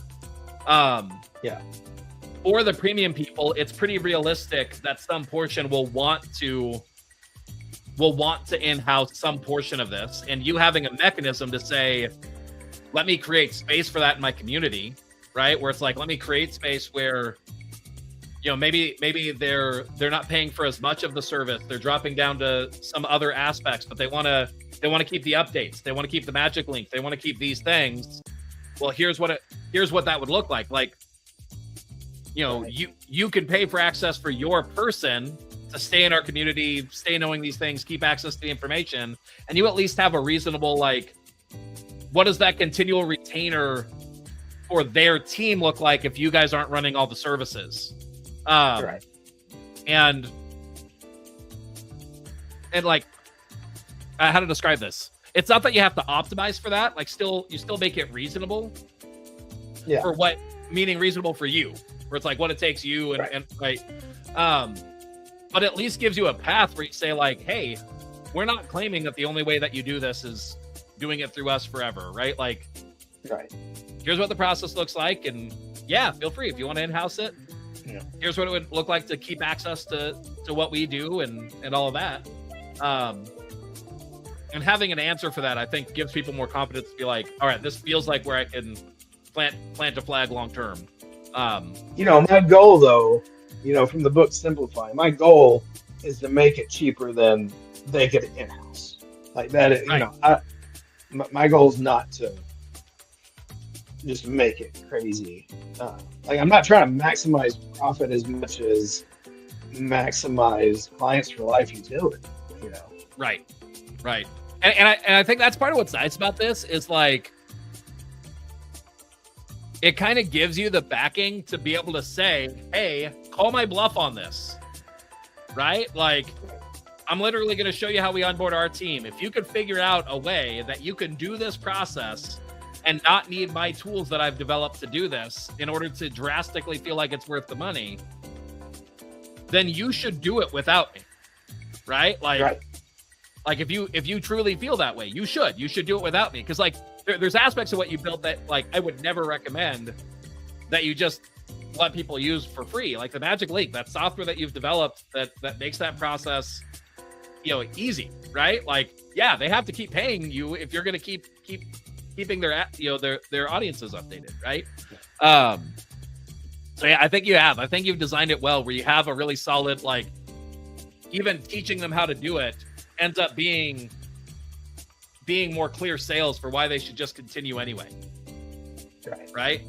And yet doing this still helps your onboarding. So like you get to kill all sorts of birds with only one stone. It's just, you're just win. You're a bird slaughtering machine. You like, watch out. What was his name? Watch out, Dick Cheney. I've got the gun now. Hope that doesn't get banned. That's a metaphor for killing multiple birds with one stone. Indeed. Hopefully I don't go dark. This stream now cut off. Yeah, I like that. That's exciting. I could think, there's one more, like probably a fourth video would be, from my lender partners or people that are like recruiting realtors. Like, all right, now here's how you leverage this. I mean, really, this is how you leverage it for the team. This is how, that would probably be, number 4. And that's kind of cool. Yeah, and what I love is, like, again, if you do this, so like that, and you're right, that might be the 4th one. So that 4th one, the offer is, geared toward the lenders or the team owners or whatever, and you say like, hey, this offer is all about how do you leverage the system in order to get this end result. But like, because you've completed those other mid-ticket offers, you could also just provide those. They just get access to them, right? Like, right. Yeah. So all you have to deliver on is the new content, is the new portion. Right. Man, I love it. I love it so much. And you could decide, it might make sense to do one that's dedicated more for the team owners, one that's dedicated more for the lenders. Right. Yeah. And then what other problems do you find people running into in your world that like you'd like to have the solutions for? Yeah, well, I'm talking. I mean, at the end of the day, like 1, 2, and 3 are pretty evergreen, right? But then, the goal is, it can serve multiple audiences. So I've got a chiropractor right now that is, testing this out. I've got my client that runs the podcast. There could be a 4th one for podcasts. I'm talking to some people right now that are in EXP. They are wanting to use referrals while you sleep internally to go after their Dream 100 real estate group, to build their downline. And I mean, that right there could open up, like, one of the things that I was working on this weekend, which I'm super stoked about, is deeper training on how to actually get the most out of the Duo videos, and specifically embedding NLP commands, such as at the very beginning, call me because I have your best interest in mind. In the middle, Frank Kern, he says, when you do your video, have your call to action multiple times. It's usually go to a website. Well, for our clients, whether it's now or 7 years from now, like the embedded command is really call me when you're thinking about moving. And because I watched this guy that's got this really expensive marketing company, and everything that he was saying is like, oh, this is what we do. But he explained it really well. Like, at the end of the day, we're wanting to speak to people's subconscious. And so I was unfolding that. So, I mean, just, we talk about the content, but then there can be a really, really good training on, how do you optimize the content for your Duo videos to, do what we're wanting to do. So there's so much there. Love that. Yeah. Man. So how do we implement that in this? How do we implement that in this? So that what are the things that we need to be saying to say that people buy the mid-ticket offers when what or like because for us it's not like neither of us want anybody to call us. Like I'd be okay with people texting me, but really what I want like essentially for you, people join referrals while you sleep when they're ready to have their content marketing done on autopilot, right? Like when they're like, and that may not be the best way to word that offer, but that's the reason why they're coming to you when they want to make their marketing actually feel easy, effortless, and automated. Right. And then, people, for me, when they want to get their business needs done in a tenth the time, or get done in one session what used to take 3 months, right? Right. Okay.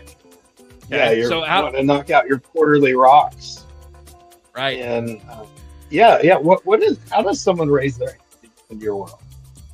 Yeah, so I mean, it's going to be I see it in three forms currently, right? It's maybe four.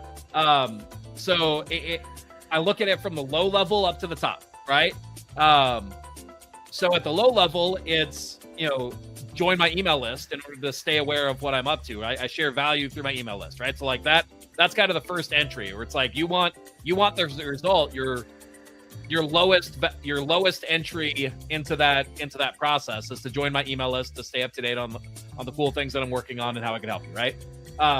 The next rung up the ladder is to buy the mid-ticket offers, the courses, the trainings, the cohorts, that sort of thing, in order to get more of that project type outcome, right? So that's the next level.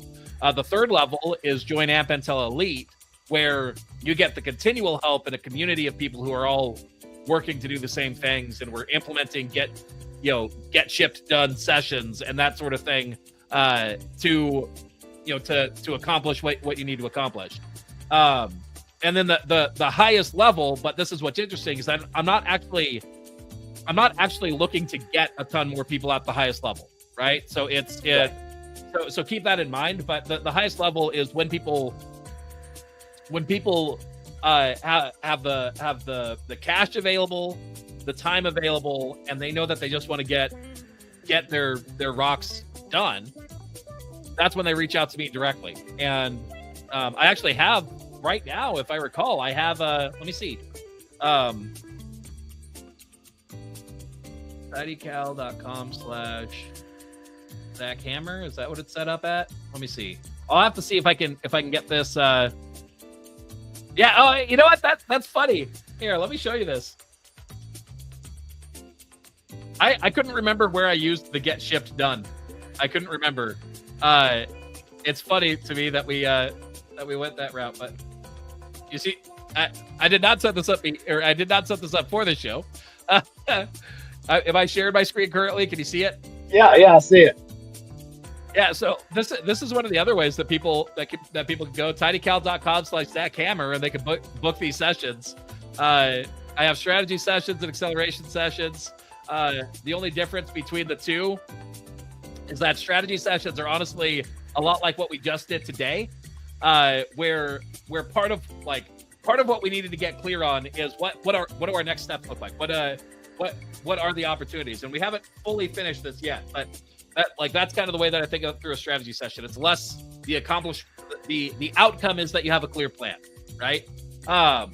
Then acceleration sessions are more like what we started with like getting the logo done, actually doing the work. So it's like we laid out, okay, we're going to accomplish this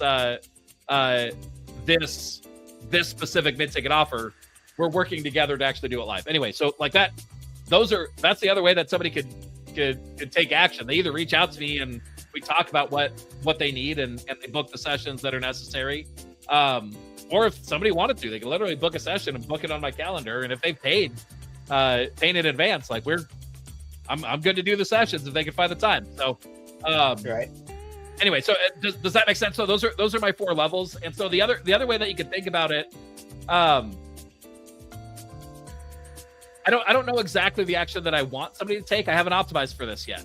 But if somebody did reach out to me directly, I at this point could at least start to meaningfully say, well, hey, are you at the level where like you just need to get this done and this price point works for you?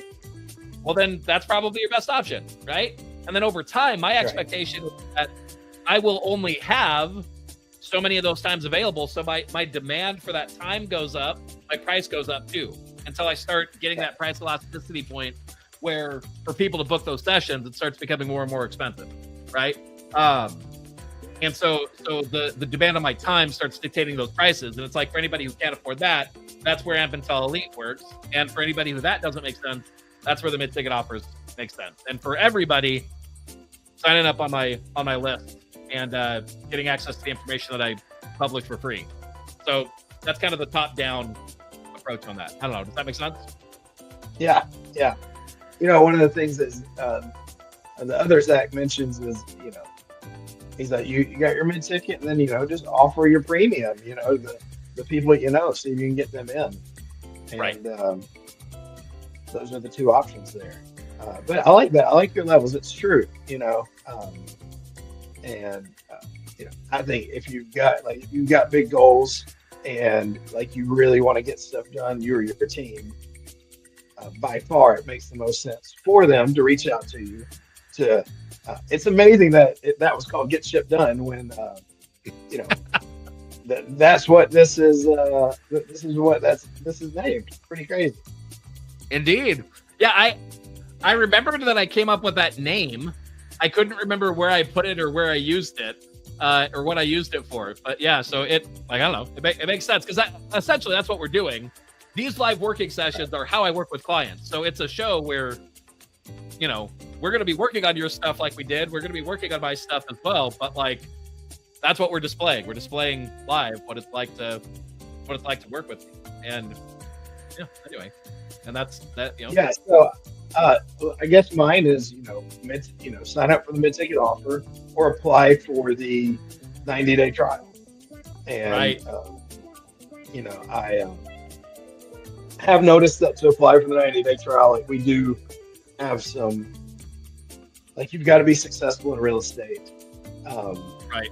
Those are the people that I found actually get the most out of it. Like if you've got more time than money,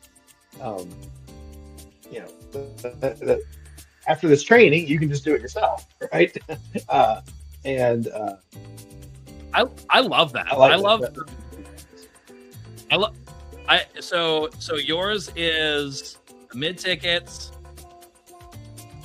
and the apply to work with me. I think I might have to steal that. I really like the apply, like that as a concept, because essentially that's what I was just describing. Is I'm saying like, hey, if somebody reaches out to me,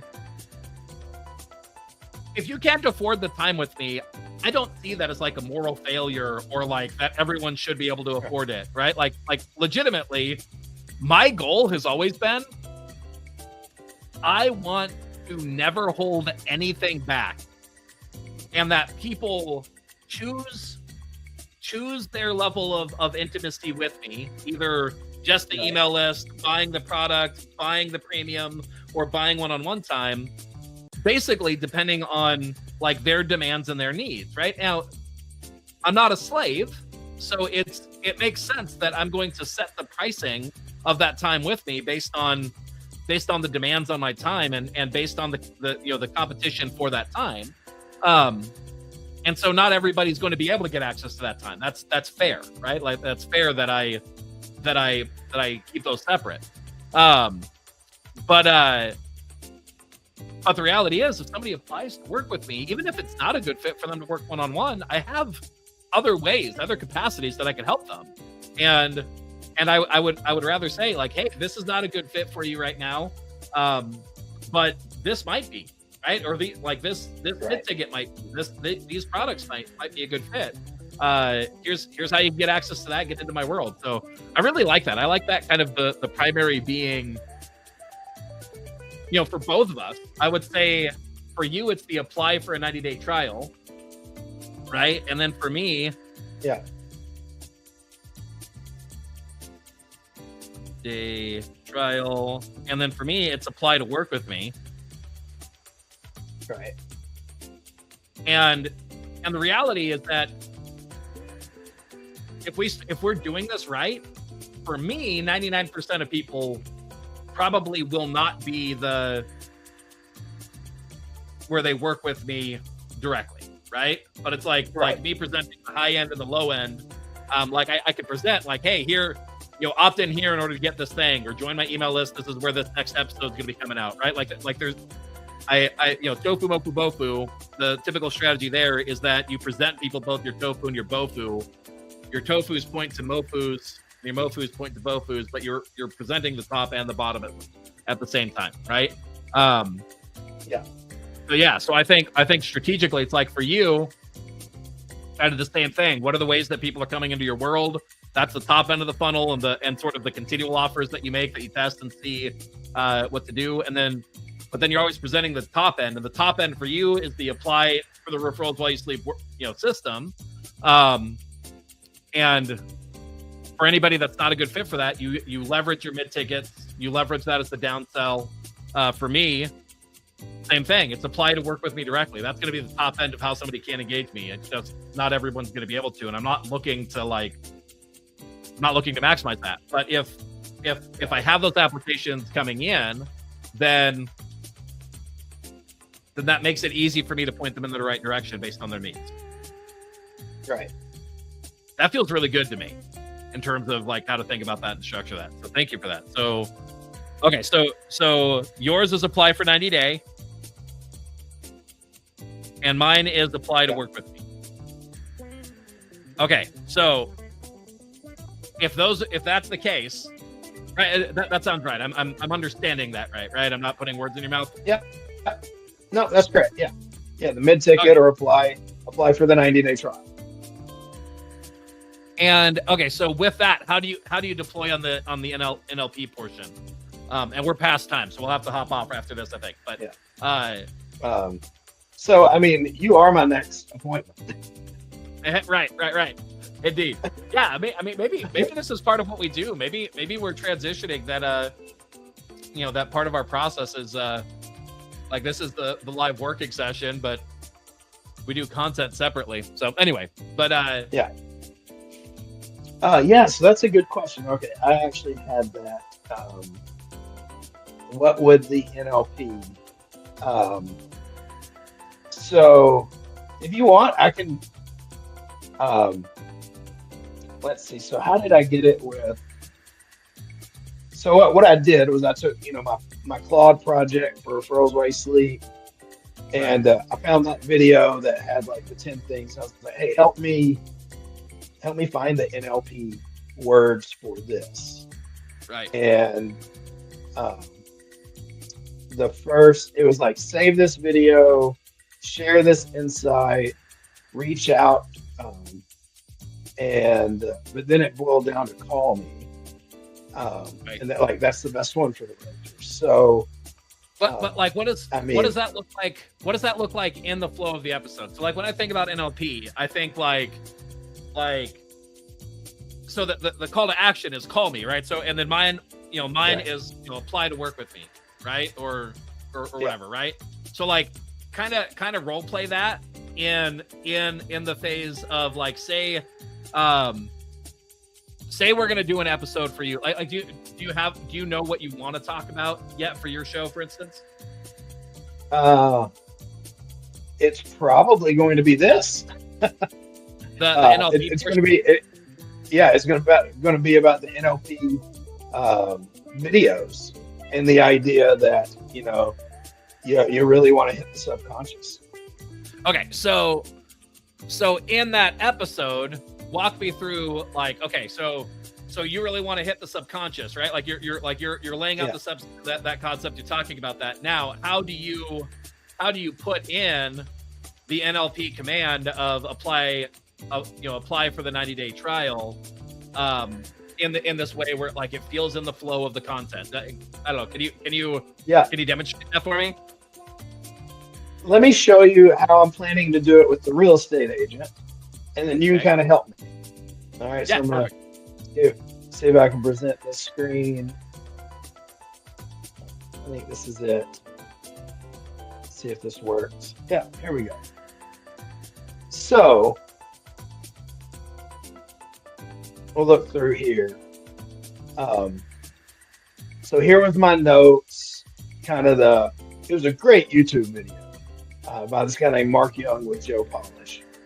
Okay. And, my command was, hey, act as an expert trainer, create training for these realtors to use this information. And I believe this is the one. So the idea was, in the beginning, be like, hey, this is Charlie Madison. Call me because I am your trusted realtor. Now, that's not exactly what it is, but let me see if I can find it.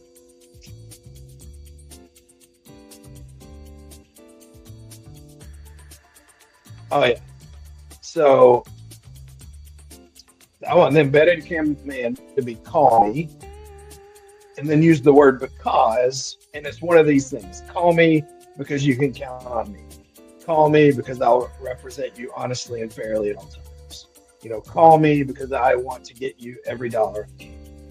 Call me because I want to get you the best price I can. And so the idea is, at the beginning, hey, when you're ready to make your move, call me because I'll always be on your side. Somewhere around the 5-minute mark. If you've got questions about anything we've discussed, call me because I want to help you figure out the best option for me at the end.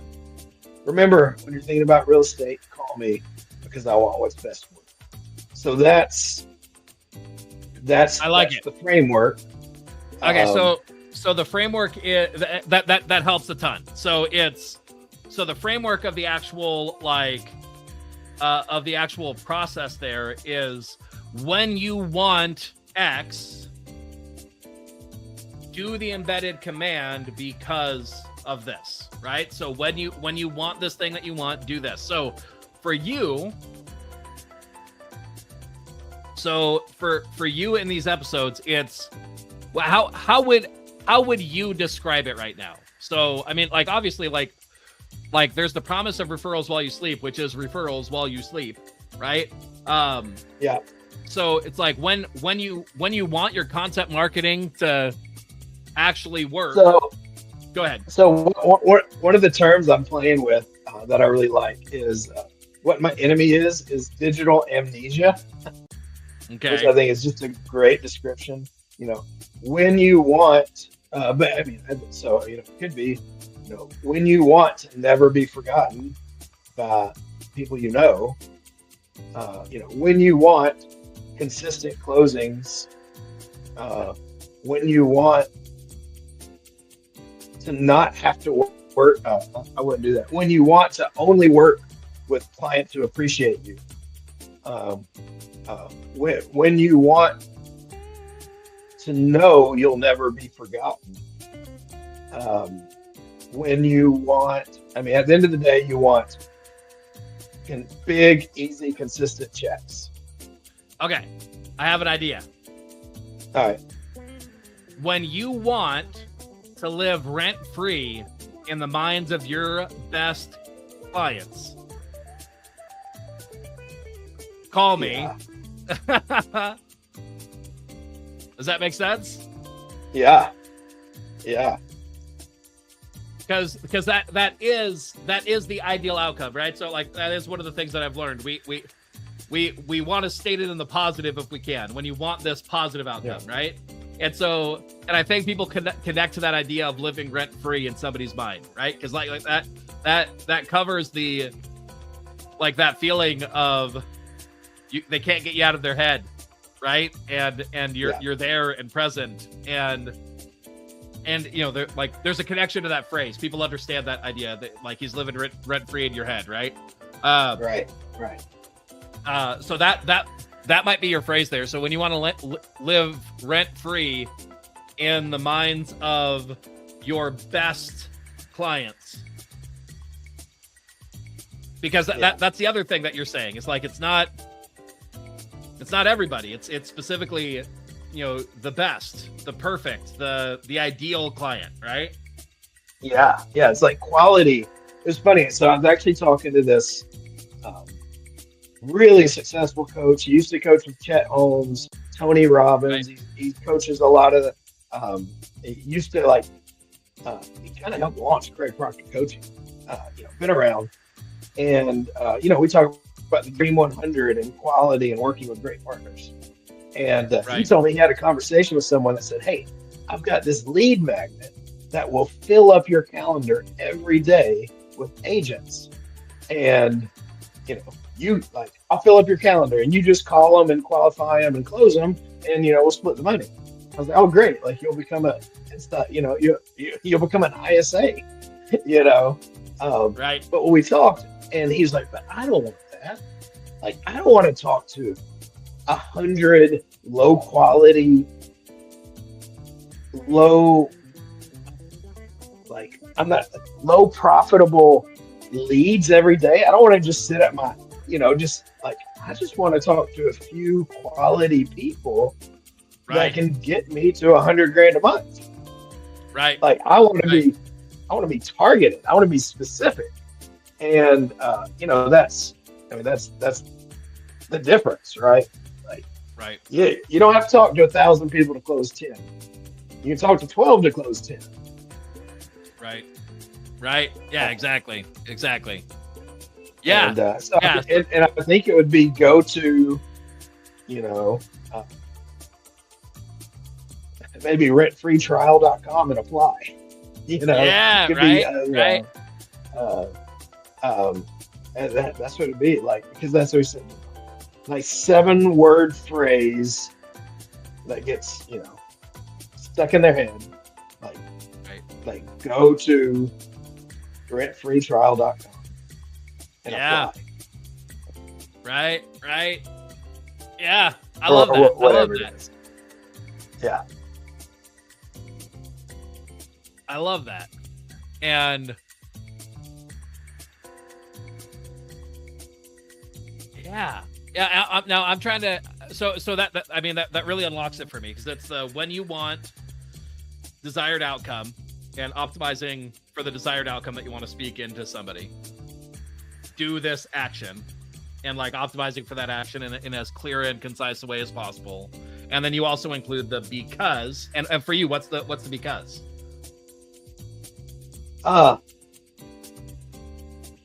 Because you deserve consistent, fun outcomes. You deserve easy, consistent commissions,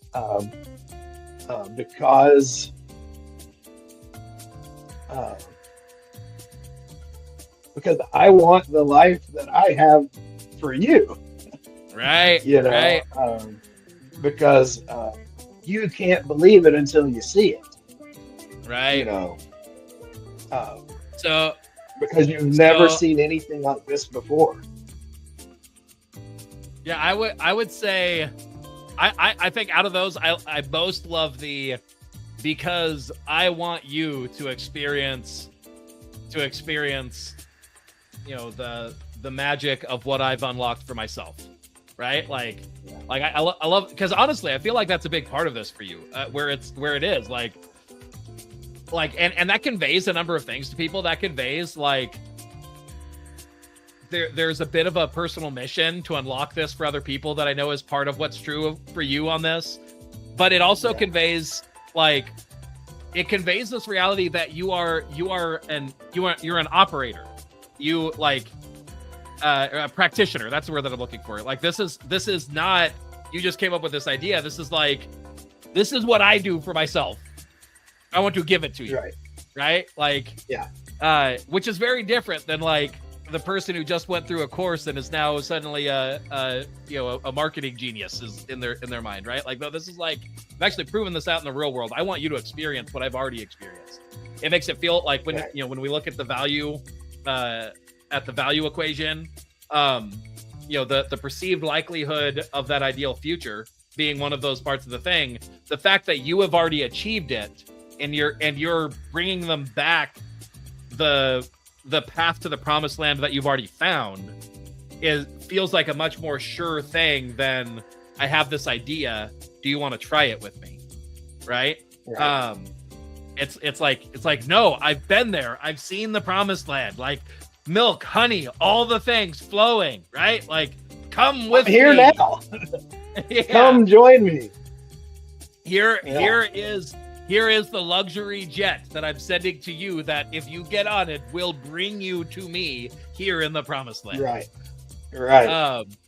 But yeah. So I love that. So because I want you to experience, the magic of what I've been able to achieve, like something like that. I think in that vein, I really like that. Right.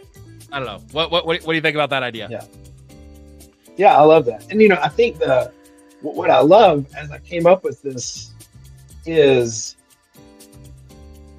so like we know the Cialdini thing about the word because is, when that training happened, it was, they ran a test at a college on, can I get in front of you to get copies? And they gave them a really good reason, because I'm running late for this. And they kept getting worse and worse and worse reasons. And eventually the reason was, can I get in front of you because I hate lines? Right. And 80% of people still said yes. Right. So like the word because is needed. The back end can be malleable. And so I want a plethora. Right. I'm using scientific words today, I guess. I want a bunch of different becauses that that are true. Because I think what I found that's cool is it does, like, it's saying the same thing over and over without sounding repetitive.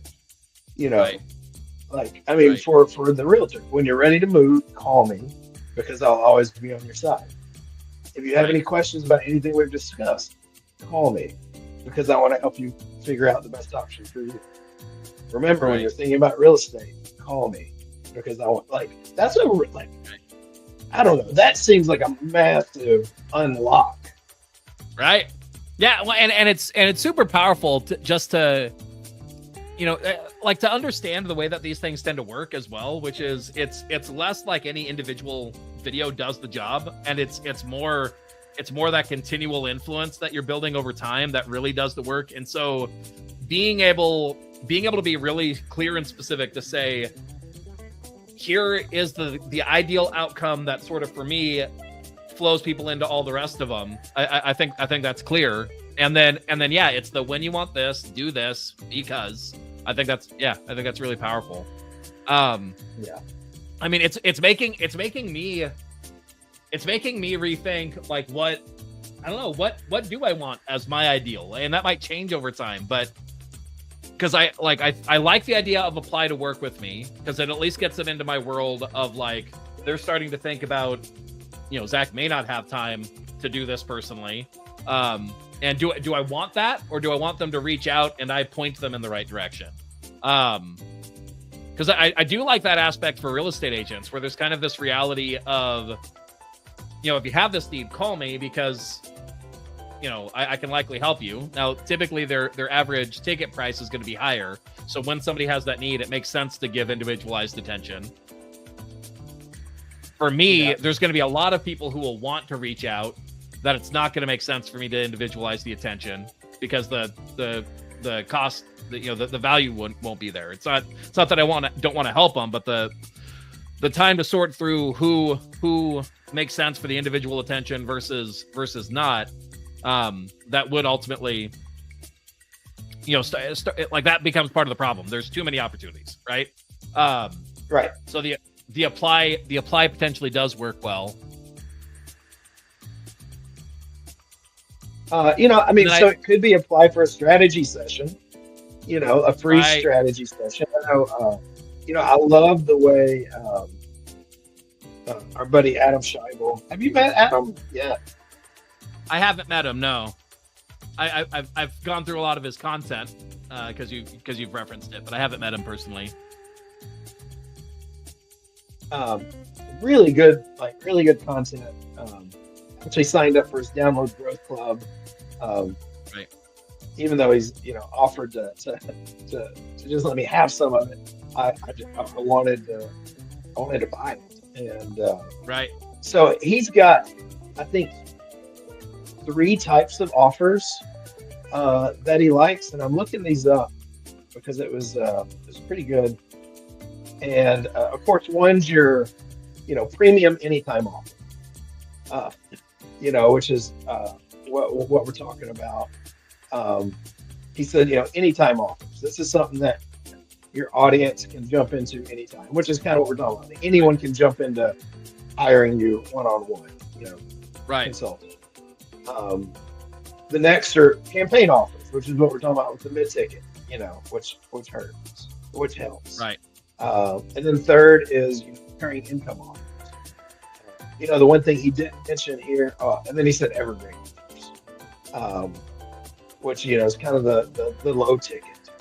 One of the things Right. he didn't mention here was lead magnets or whatever to get people in. But his free offers, though, that's actually what I wanted to look at.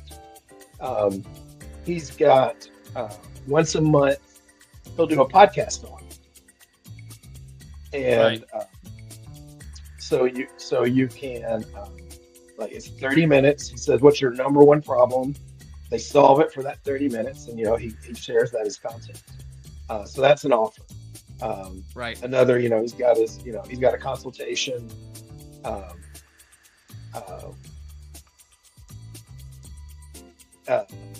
It's a like one-on-one consultation to see if they're a good fit, for 20 minutes. Right. And it's funny, he says in bold, before you choose a time, this is not a free 20-minute Q&A. This is not a free 20-minute coaching. This is just analyze what you're doing, if you're ready for the next level, and see if you're a good fit. Right. And so he's got a number of free things that get in there, and he's got a couple different, he's actually doing a live workshop in Nashville in April. Nice.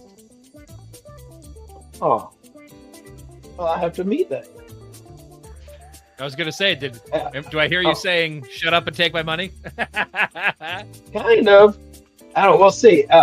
He says apply for one of the 12 spots. So it's probably for people that already have podcasts. Right. But I hope to meet him while he's here. That's good to know. Yeah. All right, so let me see if I'm hearing right some of what you're saying. I'm not sure if I'm completely understanding, but you have your anytime offers, and for me that would be like a one-on-one if you're willing to pay, right? Yeah. You have your campaign offers. That's kind of like the we've got this thing coming up, right? That sort of mid-ticket offers, the promos around them, that sort of thing. You have your recurring income offers. I get what that is. I don't know mentally. Which for us, it's probably, it's your, Amp Intel Elite. Right. His was his Download Growth Club. That was like $97 a month. Okay. And then your Evergreen, which are like the lower ticket ones, right? Yeah. So he's got. Well, and so tell me again how this fits back into like the overall NLP thing. So those are the types of offers. How are we leveraging them?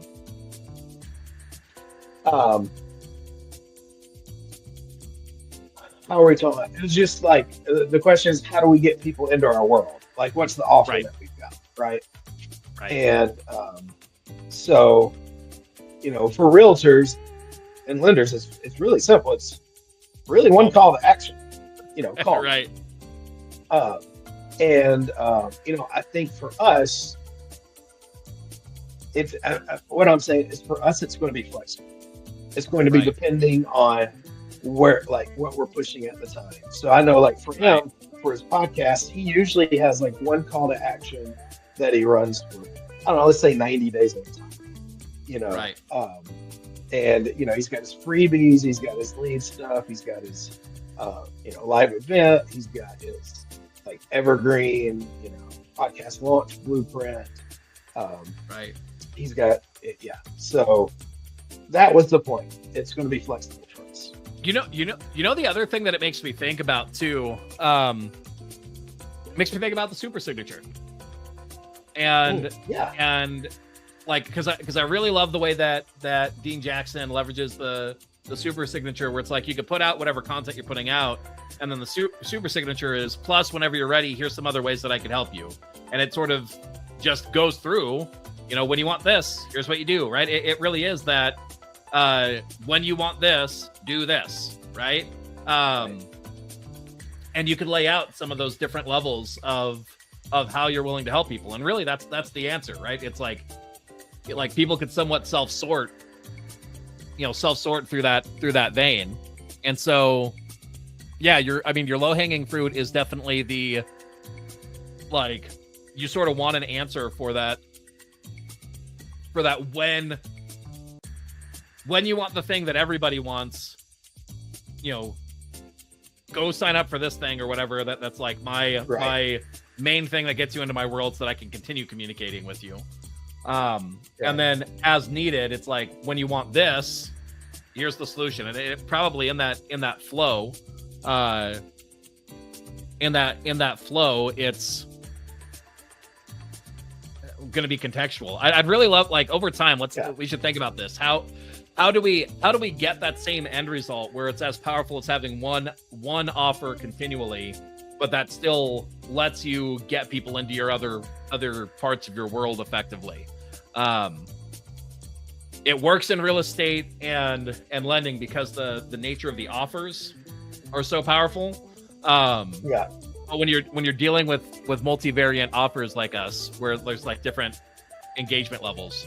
Well, in a lot of ways, I almost wish that we had more offers in real estate. And that, I don't know this for a fact, but I've seen that, Frank Kern, those guys, they say, Dan Kennedy, Bill Glazer, they're like, you want to have a ton of offers. Like, you want to always be offering different stuff. Kind of the hard thing with real estate is really we got one offer. Right. But what changes is the time. So the thing is, I want my one offer in front of you when you're ready. Right. Whereas for us, it's kind of nice that, because like, what was it? Number one, don't be boring. Right. And Hormozy, we said it 3 times. We got to do 10 burpees. Right.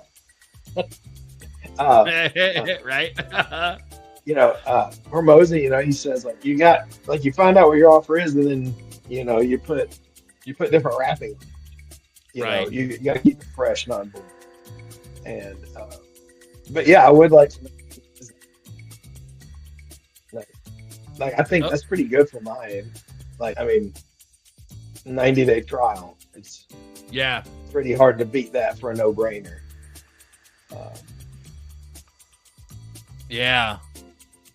Could be some freebies, but I'll need to think about that for me, where it's like really thinking about what's the best way for somebody to, and what it could be is, it could be like, maybe it is something like I get like workwithzach.com or something, and essentially like maybe part of what that is a simple, easy, dynamic flow that sort of says, like, from the lowest to the highest kind of engagement, like, do you want more information on these or whatever, and people could somewhat self-filter and self-select to see, like, what ways can I help you, right? Like, what, right, and for some people it might make sense to say, like, hey, yeah, let's book a time, let's talk. And for other people it might be more like, hey, here's some free resources,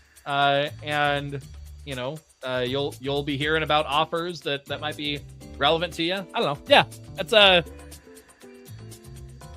a good idea. Actually, I want to explore something real quick, because I feel like I want to look at what Smart Passive Income is doing. I don't know why, but I feel like on their vein, like what they do, we're a community built with ambition. Here, are you ready? So like they have their community that's that they're offering right at the top here. Let me pull this over here, share my screen real quick, and then we'll call this one a wrap in just a second. Okay. But before we leave, I would like us to come up with an intention of what we want our next session to be about. Yeah, that sounds good. We're a community. I'm sharing my screen, right? Yep. Get access, free resources, blog, guides, newsletter, tool. If I just click free resources, check out the tools, explore. Yeah, I mean, this would be a good like next step to this would be a good good thing to look at. Like I'm curious in like on the Smart Passive Income podcast now, like what he promotes and what his offer sounds like. Because this is kind of the same thing, right? Where like there's a big community, there's a big set of resources, there's lots of things, everything from free to expensive. Curious for him what his offer looks like, because I feel like it's the kind of thing where, you know, if you want to get started, go here. And like and there, yeah, I could see there being like a self-assessment of figuring out, like it could just be go to smartpassiveincome.com, right? And then it sort of lets you self-select for where you should be going, like where in his world you should be going, right? Like you go there there first. He's got what appears to be the premium offer at the top. It's kind of displaying the premium offer. We're a community. Here's why you'd be a good fit. Are you ready to join? Okay, so like the whole, discover which membership is right for you. Look at that. That's what I'm talking about. Like that's kind of that self-assessment. I don't know why this came to mind. This was like a subconscious based on what we're talking about. I felt like we would find a good answer here. Okay, so learn our 3-step process, choose your niche, full-time, see included courses and mini courses, see the upcoming accelerator schedule. I'm not seeing the different levels here. Workshops, accelerators, masterminds. Okay, so these are the different things that he offers, I think. Okay, start, accelerate, thrive. Do it yourself, do it together.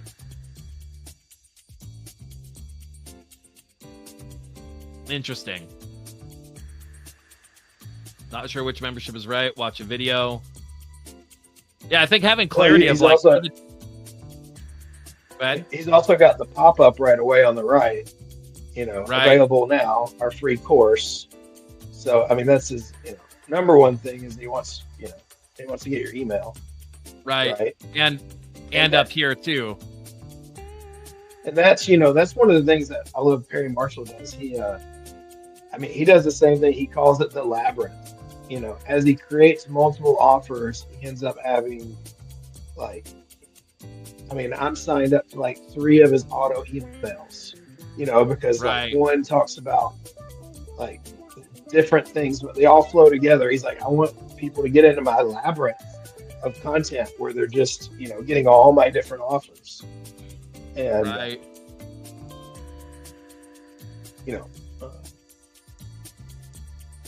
I guess I could have an email list.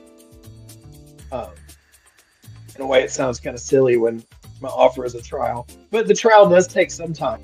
It takes a couple hours to get onboarded. So, well, like honestly, like looking for those things where it's like, what's the quick hit thing that people want? Like for you, honestly, you know what you could do? Like a great free offer for you would be,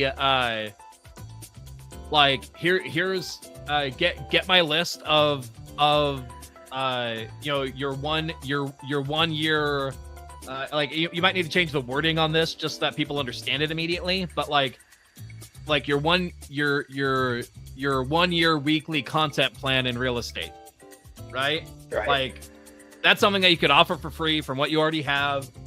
and it would be the kind of thing that somebody would feel like, this is exactly like, it solves an immediate need no matter what, but it also introduces to you, this is somebody that's already thinking about content marketing, and now you can bring them into your world of like, how do you do this right? Right.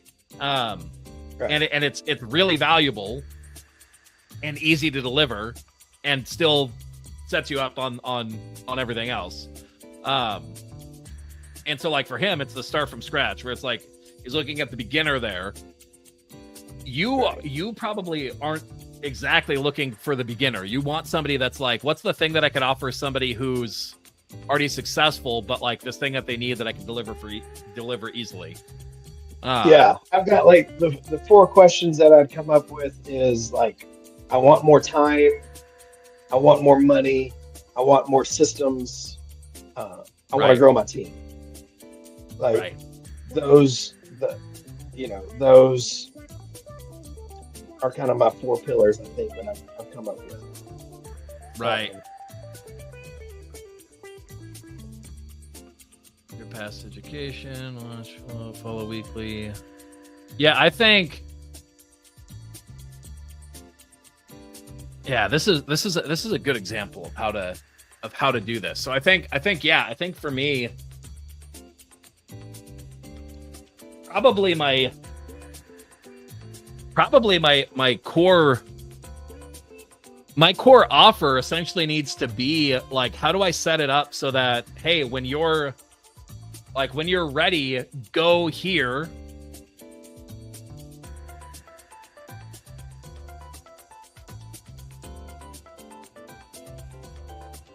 Go here, and the go here is essentially like the thing that quickly gets them going in the right direction for whatever they need, right? Where it's always the same thing, where it's, if you want the free stuff, it's there and it's easy to find, right? Where it's like look at this. So somebody comes to smartpassiveincome.com, free resources right here up at the top, plus you got the call to action. And then the other thing that they're doing is he's pointing out the premium here as well, right? So like if I click this is going to be the 3 different levels, and then on here it's just the good, better, best, right? In terms of what they could do, and on the big one there's a wait list, right? And then so that makes sense. So tofu is going to be the free stuff. Mofu is going to be the courses. Can you buy the courses individually? Let's see.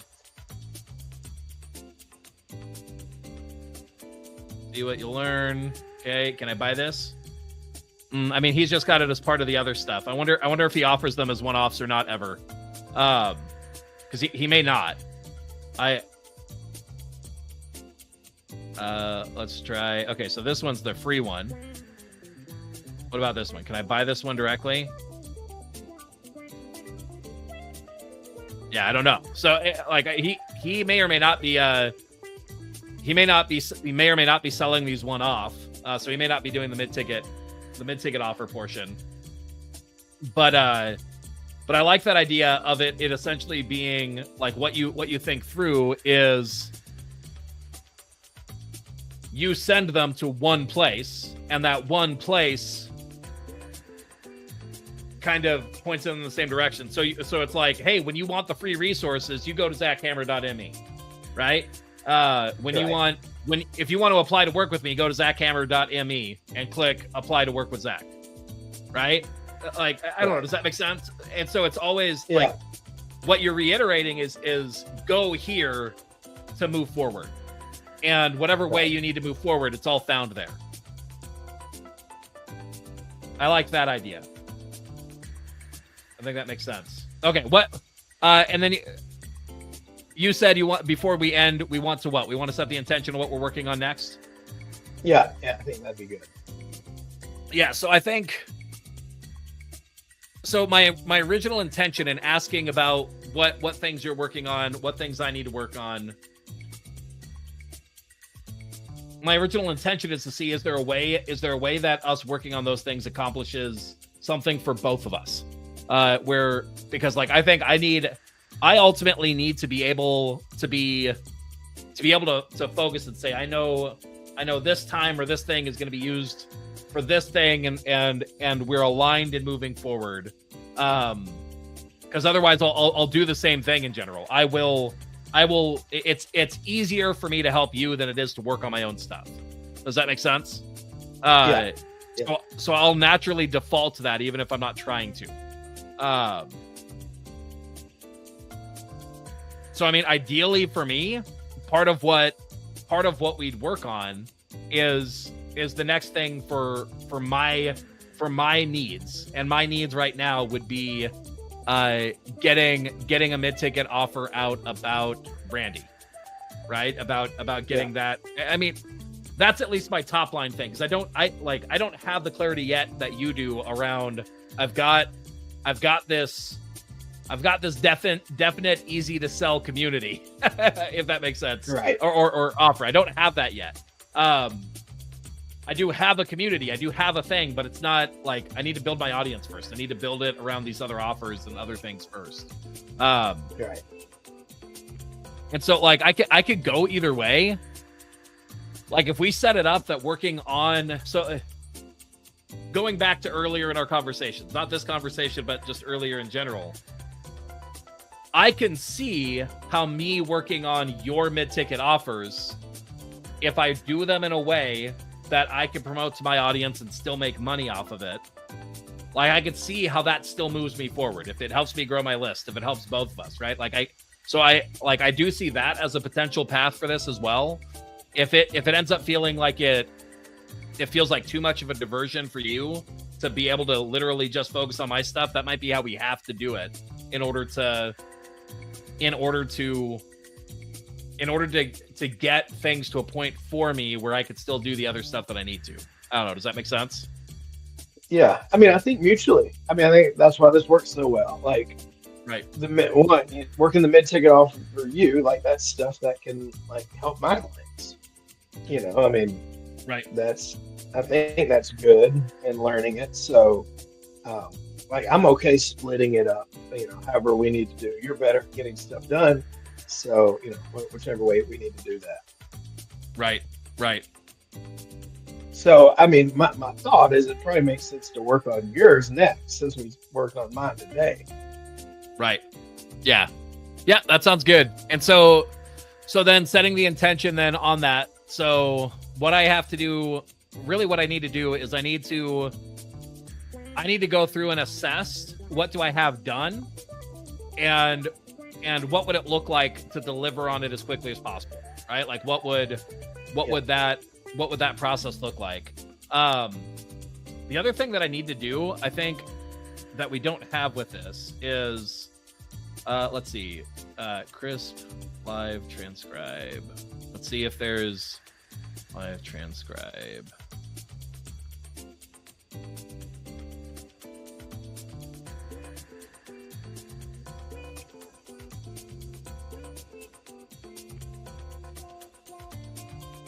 Captions. I wonder if Mac Whisper will do this for me.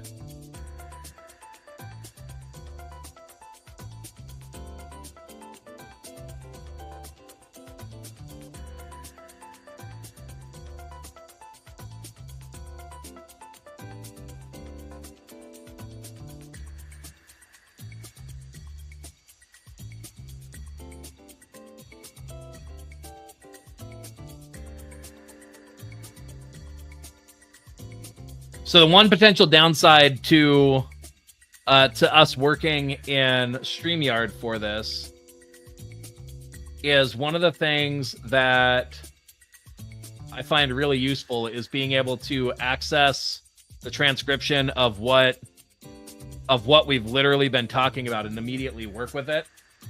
And I don't see if we have a way to do that in here. Let me see. So I know style, I know record, upload local meetings. We got that going. Settings, layouts, guests, general recording, hotkeys. Like I have a transcript going right now, but I don't have one that I can access that's like been paying attention to what we're doing. Does that make sense? Yeah. And Chris can't get in on this? Let me look. I don't know if it. Crisp can get in, but Crisp doesn't do it live. I've never been able to do it live with Crisp. The transcript will happen after. Does that make sense? It'll process, and then I get the transcript.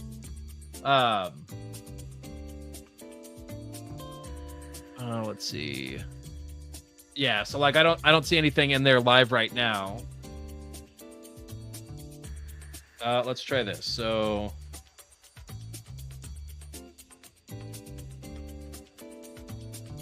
Zoom meeting detected. Grant and system settings.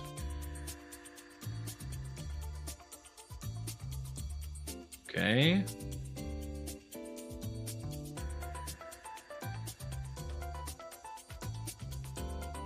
Quit and reopen that.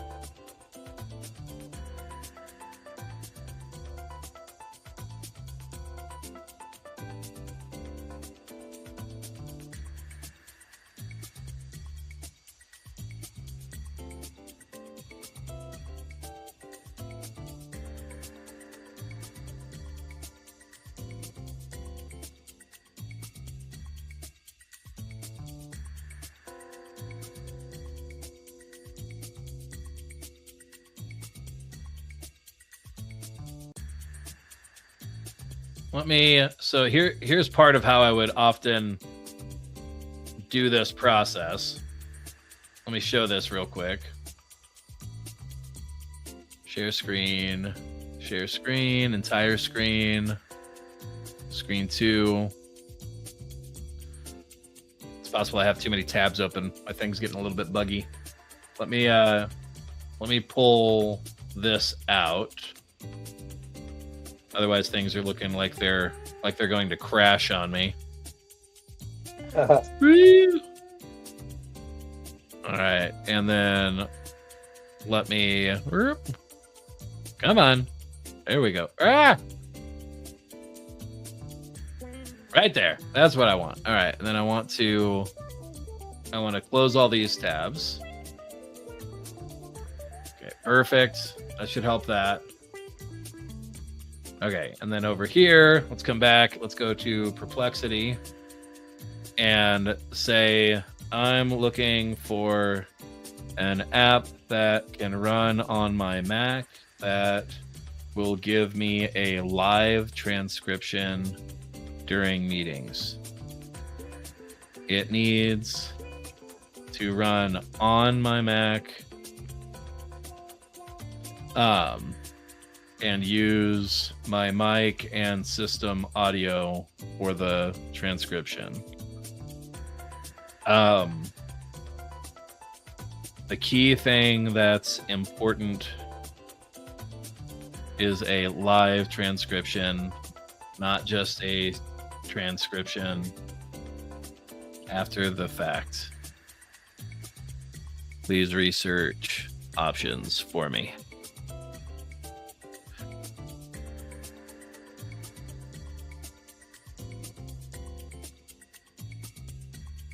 Live captions, real time. Okay. Any app, including transcribes live conversations, processes audio on device for privacy, is available. Requires app. Okay. How? Okay. So this might do what we need to. Okay. So let's see what this looks like.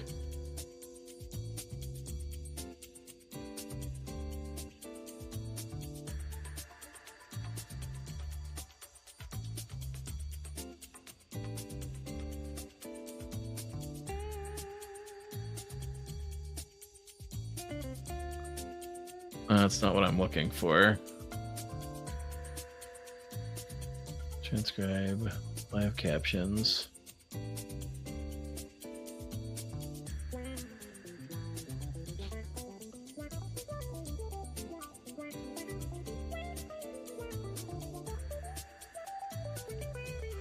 All right, let's take a look at what that would look like. And this thing's bogging down. Okay. Nope. Go away. Settings, system settings.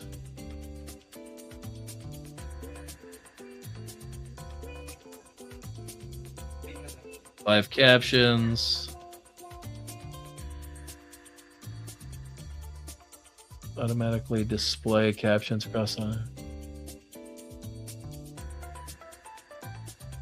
Font family, default.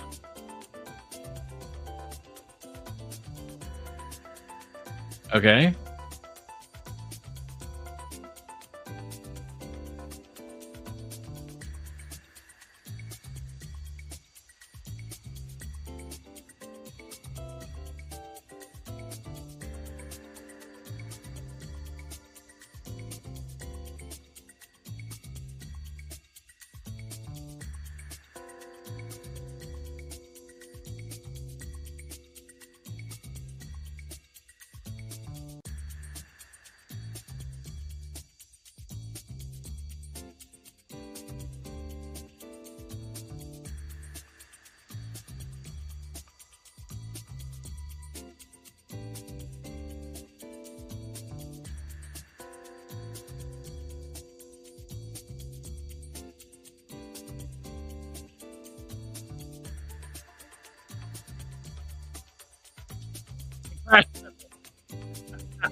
Hear me? Yeah. Yeah, it crashed on me. While I was getting that set up. So, okay, so let me look and see if this thing still seems like it's even possible.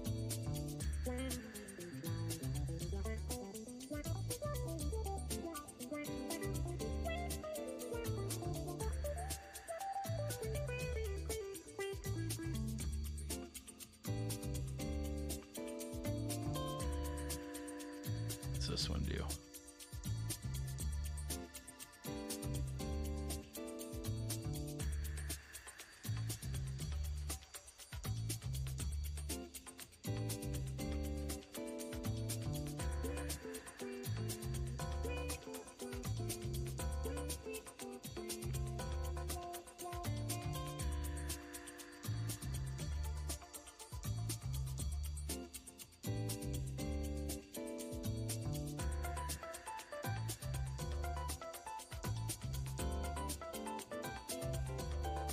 Three times. On and off. What does this do?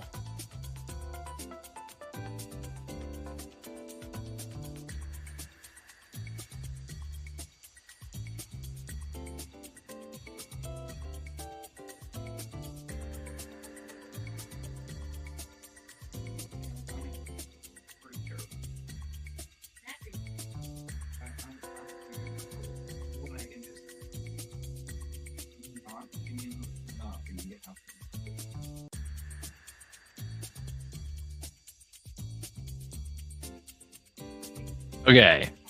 Trying to turn on this live captions thing. I don't know if it'll work or not. Let's see. And it's possible it'll just take too much resources in order to be able to run effectively while we're doing stuff like this. What about this whisper transcription?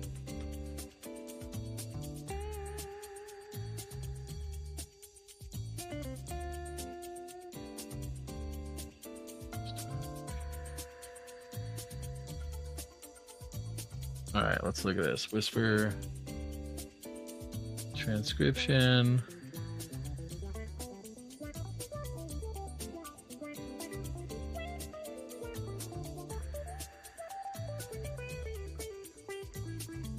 Just drag all transcriptions.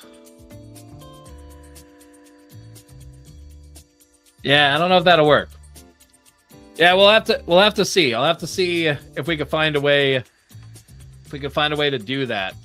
So ultimately what I need to solve for is how can I get it so like we'll end up with the transcription after the fact on this. I'd be able to transcribe videos as we're doing it. But working with the transcript of what we've already been talking about I don't know if this does anything that lets us do that.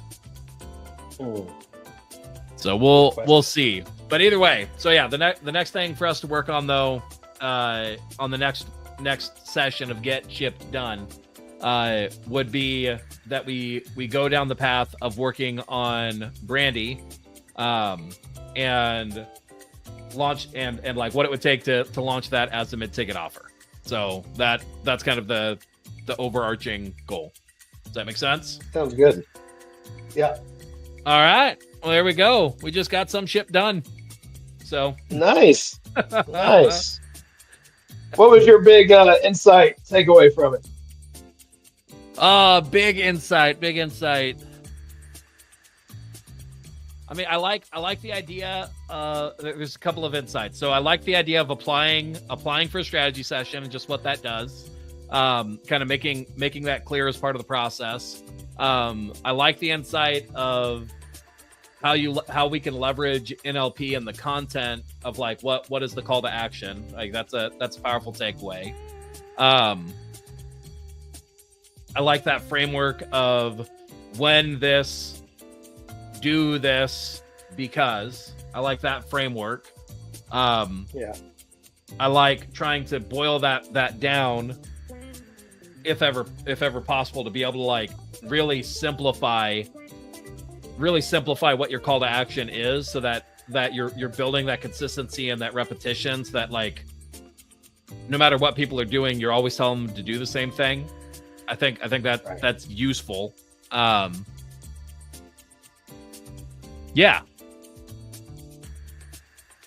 And then just for you, I really like that we were able to look through your offer to figure out how we can get you what you want to do, of having the end result of a thing that you could send anybody through, but seeing the path for how to get there where like it feels more doable. Like the bite-sized right. pieces each time feel like they're more achievable. Does that make sense?